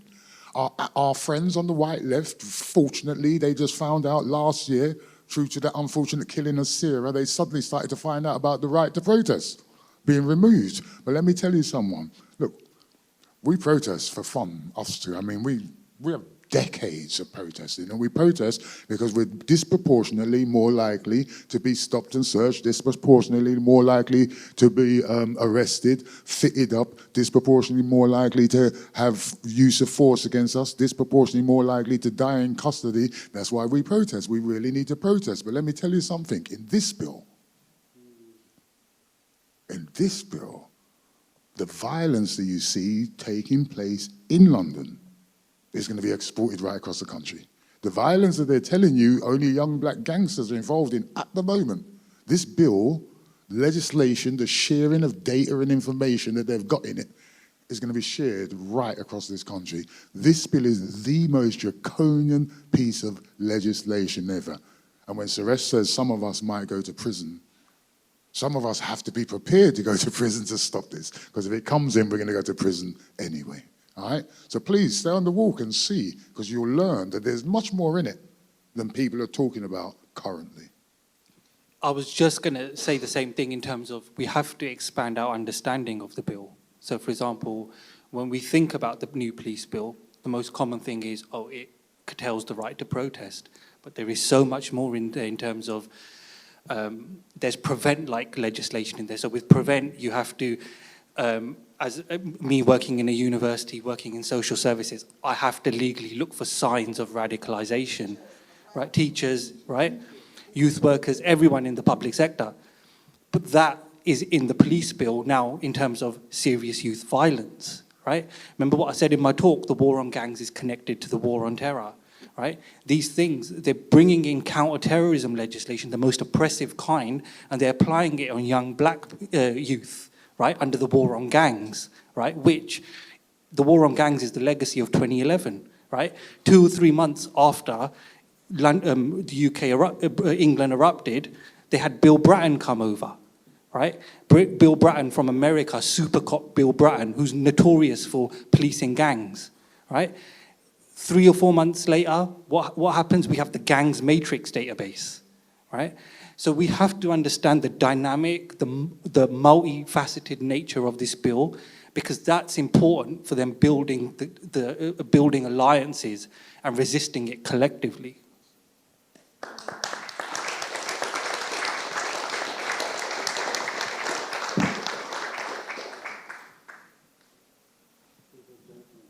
Good afternoon. Thank you for the presentation, Suresh. Really, hi. Okay, thank you for this opportunity. No, I just want to ask a simple question. It's obviously, it's not just a British bill, it's a global bill of really militarizing every country and continent. It's not just a global, local, sorry, it's not just a London or UK bill. It's actually happening global.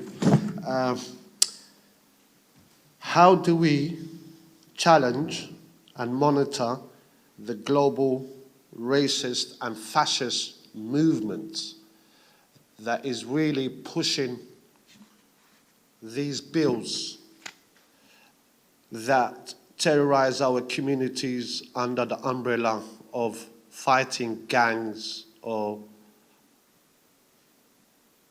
terrorism?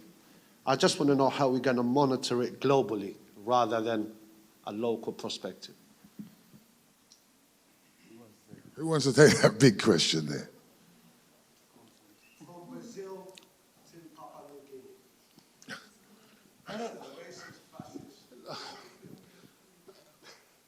I mean, look. No. I mean, look, I can understand, and I don't want to lie to you, and I'm not going to say something that I don't think is not possible. And I think let's just look at where we are. And I don't want to start locally from Southall and go to Tottenham and then globally. Obviously, we face a very different phase at the moment which needs to be recognized. There is the rise of far-right and fascism at a European scale. There is a far-right authoritarian at an international scale, from Trump to Modi to Andragan. We can talk about a lot of them. And then we have the far-right ideology within the British government, okay? Led by people who are an elite and come from an elite, from Priti Patel to Dominic Raab to Boris Johnson, etc. And that narrative is to do three things, whether it's a far right in Europe, and I use the word far right in a general sense, because people say it's fascist, it's ultra right, far right, and I mean, when I talk about far right, I'm talking about people who are close to fascism, and not in the classical sense in terms of how Germany became fascist, but in the sense that Stuart Hall spoke about. Let me just put it that way, which is his lecture in 1979, which says that you still keep the system. You don't smash parliament, but you create far-right authority in politics. So you use the parliamentary system to attack working-class communities, privatize industries, so the rights of people become less and less, and then you criminalize the marginalized and discriminated, and you create social conservatism which dehumanizes women and lose their rights from abortion to whatever it is. Yeah? So that's the kind of characteristic that exists commonly with that stuff. What do we have with the far right in Europe? Well, my friend, some of them are in power, right? Some of them are very close to power. And we have police officers, local authority officers, public service officers who believe in fascist politics. That's actually where we are. And the resistance against it is mainly ad hoc by the left and trade union, very, very small in numbers from the black communities. Not because they don't want to, but because there's been a distinction made between fascism and racism. And one thing that's common in their ideology is anti-Muslim narrative, because it is pro-Christian in its so-called values. I don't want to go into this, but that's one other thing. And actually that exists within the Boris Johnson cabinet. The second thing that's important, and we need to understand that I'm not an academic, I don't have a degree, so I'm telling you from what I understand by just looking at the picture and talking to people, etc. The second thing that we have to understand is actually where are we in terms of building resistance amongst different alliances? What actually exists? In Britain, we've had the Belay marches, we've had the Extinction Rebellion, powerful forces, potentially. We've had the beginning of the women's movement in terms of rape and how the police deal with it, etc. Very important, potentially very, very important. And we've had ad hoc resistance by communities in the black, etc., communities about policing, but not usual. There hasn't been the coalition of the forces that exist. Possible. It is possible. And it hasn't happened not because we don't want to. It hasn't happened because, unfortunately, for people like Stafford and I or Jazz or whoever, we don't even have to be politically active to be picked up by the police. We just get targeted simply because of the color of our skin or where we live. You know, we are part of the undercover police inquiry. In other words, the police have said, and the Home Secretary said, he was spied upon, I was spied upon, Winston was spied upon, the Lawrences were spied upon, the women were targeted and spied upon. I didn't believe half of the stuff because if you start believing it, you don't do any work. They have passed, forget about the police criminal bill, covert human intelligence bill. What it does, allows you, state agencies to murder, rape, and kill you. It allows British agents in foreign soil to do that. And we have an undercover inquiry which is looking at how undercover officers, in other words, police spies, are going to be regulated. Well, the legislation is already out saying they can do what they want.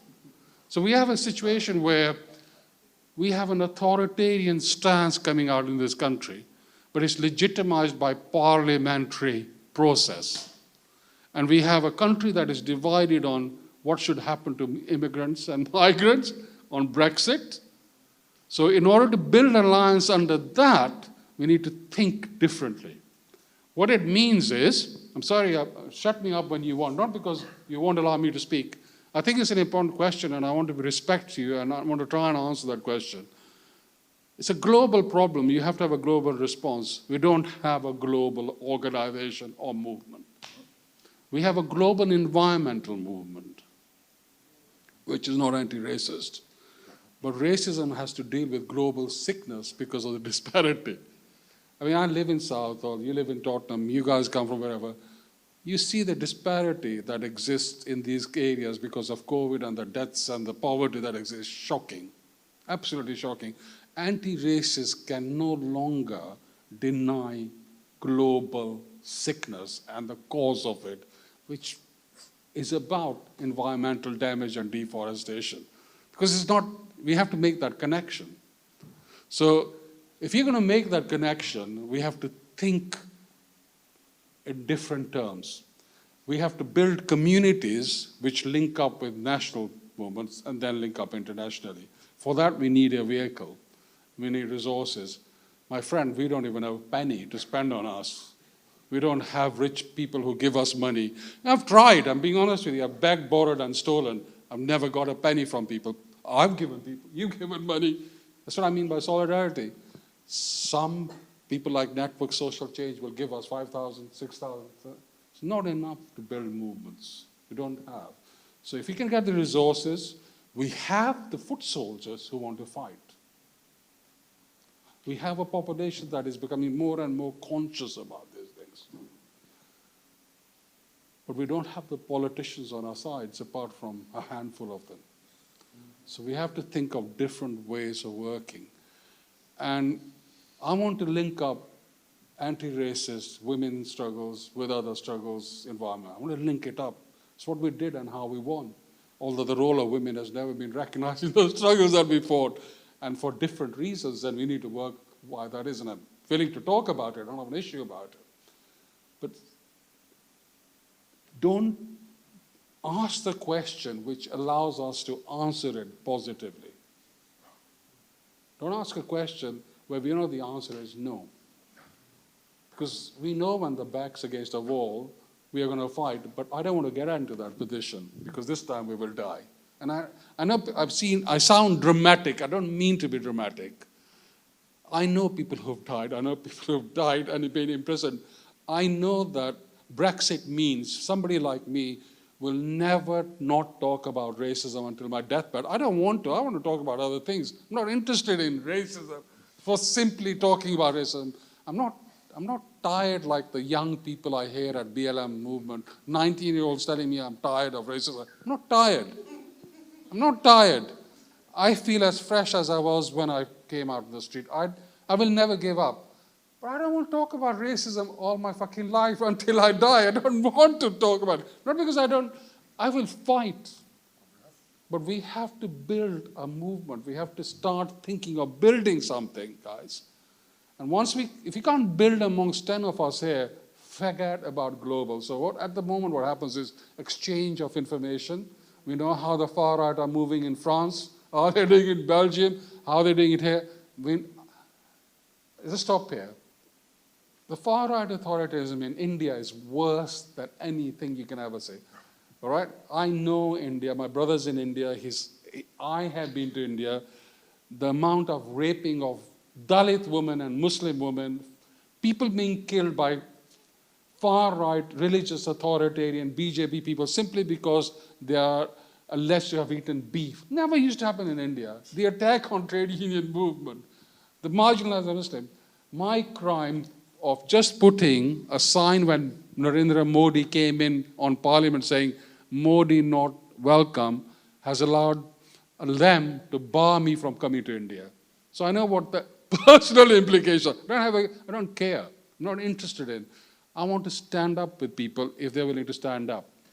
But ask the question that we can answer. Really important how we ask this question.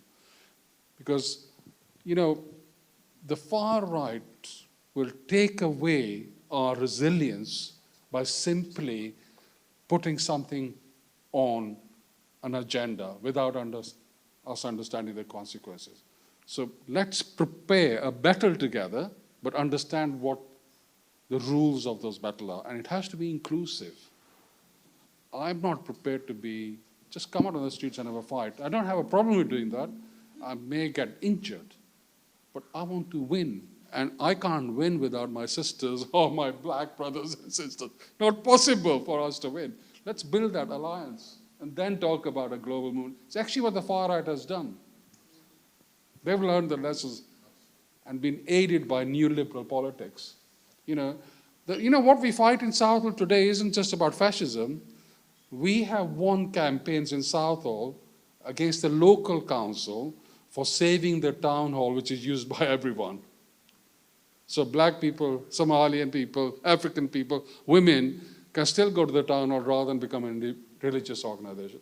We've saved the only black-run business called the Tudor Rose venue when it's under threat by the Labour Council. We took judicial review, we campaigned, we marched, we won it. So we understand the local situation. I'm interested in building an international response. But let's not jump too far ahead. Those international responses will come and we can unite with them when we can begin to recognize them. I can't even look after Southall, and I don't mean it in a bad way. Sorry, I should have just stopped. I'm sorry if you felt that. No, sorry. Hold on. Let the panel deal with what you put up first. Just to echo Suresh's point about the local, I don't think it's possible to build a global movement until you fully understand what's happening locally. Why did it take Black Lives Matter marches in this country to happen after George Floyd was killed in Minnesota, when we had Grenfell before that, when we had Rashawn Charles before that, and so forth, right? Second thing, everyone bigs up the England team for taking the knee after George Floyd and everything that happened with that. But I didn't hear them once talk about Dalian Atkinson, who had the life kicked out of him and the police officer was sentenced during the Euros. Just on on a practical level, it's impossible to build a global movement until you understand what's happening in your own local context. And also globally, we've got to be honest, globally, as Suresh has said, the right wing is on the move. They've used those liberal policies that were brought in by people like Blair and such. They're on the move. And let's talk about the left. Trotskyists and Marskies can't come together. Okay? And we're kind of become reliant and dependent. They don't listen to us. And they listen to too much readings of dead people who wrote books a long time ago that didn't even recognize our experiences, much less our needs. So I agree with all what's being said here. We have to act locally, think globally. We have to build a new kind of leadership. We have to build a new kind of leadership. With all respect, in 2011, we stood outside the Tottenham police station, and year in, year out, you saw my face in there, and this is the 10th year. You have progressed from outside Tottenham police station, and now you are at the ICA. Congratulations, and I want a lot more for you. However, there comes a time when Let's have a quick, brother. progress, right? By you being here, it's a form of progression, and it's a presentation to the whole globe, not just for locals, because I don't see no local people around here. This is an appeal to the educated, the affluent, the ones that can afford the ticket to whatever. I don't see local people here. However, you have platformed yourself within 10 years to places like that. Now, wish you a lot more, but we should use these type of spaces, not to make it global, but bring awareness globally. That's what I meant with my question. Bring awareness globally through the ICA and... Okay, my brother. But the fact we're here, right, in a different space, because if we were in Tottenham, I don't know if we get any global recognition anyway. The fact we're here, the fact we have an audience that is absolutely diverse, we've got it filmed there. We hope to be able to share this more often and share it more widely. This is about us coming into spaces and places where we have new discussions with new groupings of people in the hope that we're going to come up with some new ideas about how we take this forward. All right? I know Sharifa wants to ask a question. Go on, Sharifa. I'm going to have to end it soon and give everybody a break before we go on the... Sorry, and there's someone here who's had his hand up for a while. Sorry about that. Okay. I have a question for you, Stafford, and Suresh, as the elders. I'm from a generation where we're kind of in the middle. I'm aware of both of your work for the last decade. But when I meet people that they're not aware of both of you, or they're not aware of certain struggles, and especially when it comes to, like, on a national scale, I've been in Leicester for a few months now, and you know, a lot of the young people, especially from the South Asian community, they have a really naive perspective of the police. You know, we were protesting outside the Elbit Israeli factory, and, you know, I had to tell, like, some of the South Asians, stop talking to the police. You know, you had people, like, buying Krispy Kremes for the police. I was getting so angry, like, you don't understand the history. So I'm saying, in terms of us being, like, the middle ground in terms of on a generational basis, what do you feel is our role to continue, like, spreading the knowledge that you've been sharing with us, and at the same time without speaking over you? So at the moment we've got this space, there's an exhibition going on, but when the exhibition's not here anymore, what would you both, like, as the elders, want us to continue to do in solidarity and as a continuation of, just spreading the history? And because I feel like, again, like, when I speak of Leicester, it's like there's a lack of respect from the South Asian community for the black community struggle against the police and just so many other things, and it upsets me. But at the same time, it's just like, what is our role in this? Do you want to go with that? Because I know Sharifa, and I know that I don't even know if I'm allowed to call them children, because they're big people now, kind of Sharifa's age. And generally, they don't want me to tell them what to do.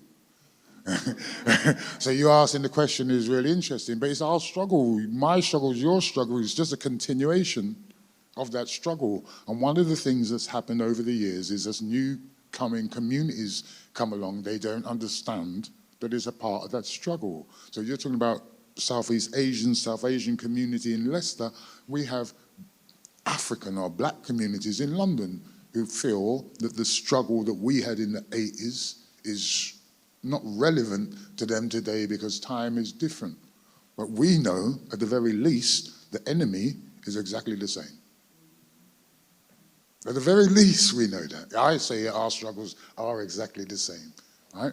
And our struggle is, so it's not about what you can do for us, it's what we need to do to help you to be able to help yourselves and to be able to help those who are going to come after you. In this space and place, what I can say is I'm really proud because my daughter is one of the co-curators. So in terms of legacy, in terms of what a young person could do to, and I hate being called an elder. Do you feel like an elder? Huh? Sorry? I said, do you feel like an elder? Not at all. There you go. You don't feel like elders. So in terms of what young people can do, my daughter has helped. First, what's clear is she's listened, she's heard, and she's helped me to tell a story in this space and in this place that I would never be able to tell on my own because the emotions, I'm amazed you can't see my kitchen sink out there. If it was left to me, the kitchen sink would be out there. But she's used her skills and her ability to help me to tell my story. And then my story is now her story. If I pass tomorrow, it's her story and she'll continue it. And that's what we need to do at the very least. Yeah, I mean, I know your work, Sharif. I have a lot of respect for your spoken word and poetry, etc. So you've excelled much more than I could in my time. So let me just add something that Steph has said. I mean, I'm obviously not a woman. I'm a male, young guy, working in Southall. And when I first came up and we set up the Southall Youth Movement, our elders never treated us with respect. They supported our struggles. Yeah, they would come out and say, oh, you fought like lions, respect to you. But on a day-to-day basis, I was told if I don't get married, I don't have any value. And I didn't believe in arranged marriages. And I didn't believe in arranged marriages because I understood that you can't own someone and you can't respect that person if you think that they are not equal to you. And arranged marriages, obviously, as Jazz has said, accentuates and retains the caste system. We totally opposed it because if a woman has the right to choose, the caste system would go. Totally. And I don't want to, caste to me is really important. I'm not saying it's important for the anti-racist movement, but within the South Asian community, it's critical for the anti-racist movement. So there are two things I would like, and I'm saying that not as an elder, but hopefully as a co-conspirator, as a co-worker, as a co-colleague, because I don't see age as a differentiation. Come from different experiences, expertise, but I think your experience, even though you're maybe 50 years younger than me, is as valid as mine. I have no problem with that, and I mean it genuinely. So I think, I know what I think is success, and I don't want to wallow in defeat. I can taste it, I know what its consequences are, and I think I know what is needed at this moment for success in terms of policing, in terms of race, in terms of empowering ourselves. And one thing that we need is bring younger group of people together with the old activists, right? So we can have a dialogue, not on the basis of hierarchical stuff, but actually where we discuss how we fought, where we lost, how we won, and what it means.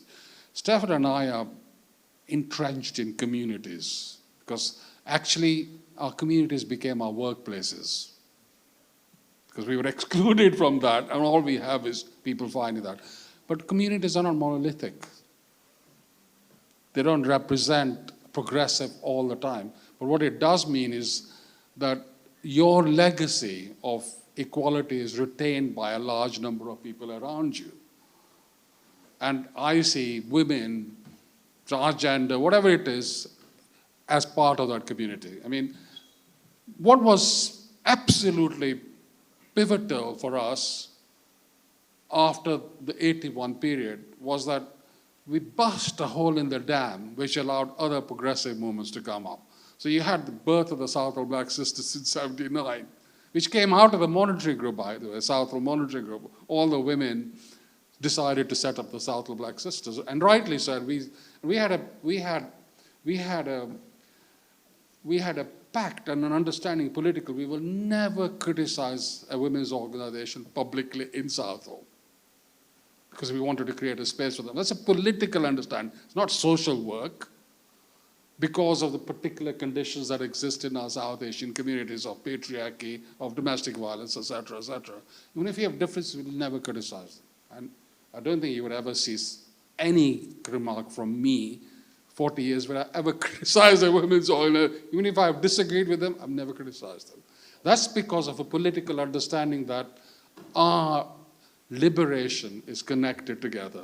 I'm not interested in equality. I'm actually interested in liberation, where as human beings we can flourish. I'm tired of actually not talking about race, but equality. I don't know how we can talk about equality after 200 years of just talking about it. I don't know why we can't be equal. It's up to us to decide that equality. Dismantling racism is a totally different thing, but believing in that equality at a personal level can have a massive implication.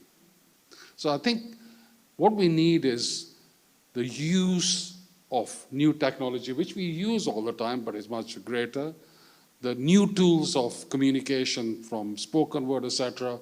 But most of all, we don't want our history to be understood through the mainstream. Partly it's mine, Stafford's, and many other people's fault, our generation, because we never wrote. We were firefighting, and we're still fighting. I mean, yesterday I wasn't here because of a racist murder of a 13-year-old boy in Cardiff. And just firefighting. And firefighting is important, but we have to come off that firefighting and become more proactive in building something together. And now is the time to do it. I'm not saying it because I'm sitting here and saying it. I've believed it for a long time. And what's missing from my equation is that building movements of different kind that existed in the 70s, where issues of gender, of race, of class can combine together, etc., etc. I'm confused about certain issues, I'll be very honest with you. I don't think that's to do with my age. It's actually to do with my understanding. Okay. One last question there now, please, if that's okay with everybody. Yeah, I just wanted to ask you about, and thank you, all of you, for the words today. This idea of colonialism, do we still have institutional racism and racism in general? Because England or the UK or whatever it is called has not faced up to colonialism, as unequivocally a bad thing, Is that because I'm saying that as an Irish person, still trying to unpick colonialism. Two things about Speak loudly. Two things about that. Not only hasn't Britain fully come to terms with its colonial history, but it doesn't realise that colonial history continues today, right? When Suresh spoke about the policing of Southall 79, those were colonial tactics being brought on the South Asian community in 79. The war on gangs, it's rooted in colonial history. Because in places like Kenya, India, whole communities were seen as collectively criminal. Now you're seeing young black peer groups being seen as collectively criminal. In colonial India, you had communities in colonial India, Kenya, you had whole communities that were collectively punished, put on settlement camps and so forth, labor camps. Now you have joint enterprise law, where you have whole groups of predominantly young black people being collectively put into prison, a prison system that makes profit from their presence. So not only hasn't Britain not reckoned with that history, but it hasn't reckoned with the continuation of that history. Colonialism might be formally seen to be over, but the relations of power, the relations of exploitation, violence, degradation, dehumanization, they are as strong today as they were 200, 300, 400 years ago.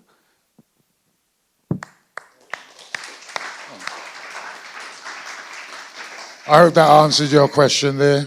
I hope you all enjoyed this session as much as I did. I'm sitting here thinking, you know, this was an amazing session for us to put on. It really was. I want to thank our 2 participants again, Suresh, Jazz. That was amazing. Partway through, I understood that we was a panel without a woman on here, but that's your fault, not mine, because I just happened to be cheering it. We'll ensure that we don't do that again. One of those unfortunate things that shouldn't just be dismissed or, you know, not recognised and not appreciated.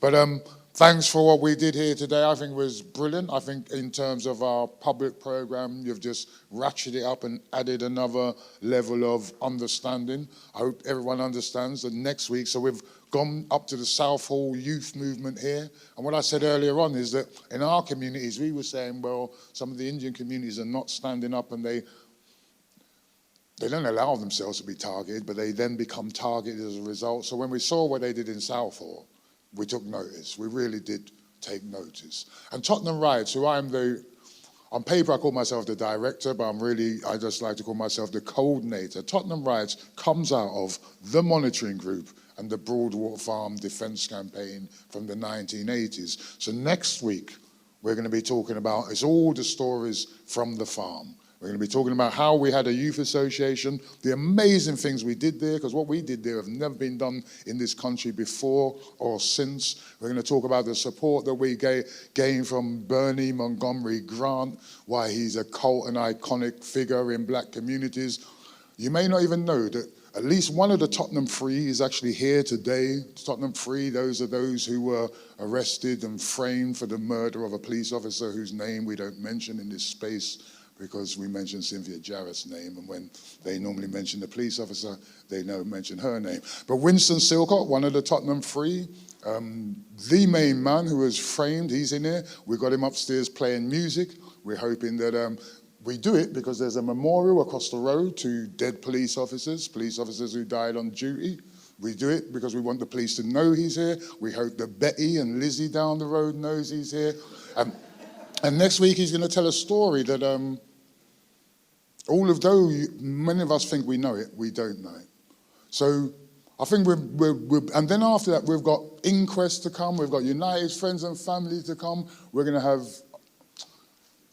evenings with Lyndon Crazy Johnson, evenings with Akala. The public programme is going to be a continuation of this quality and standard that you've had here. So I'm going to give you all a break now.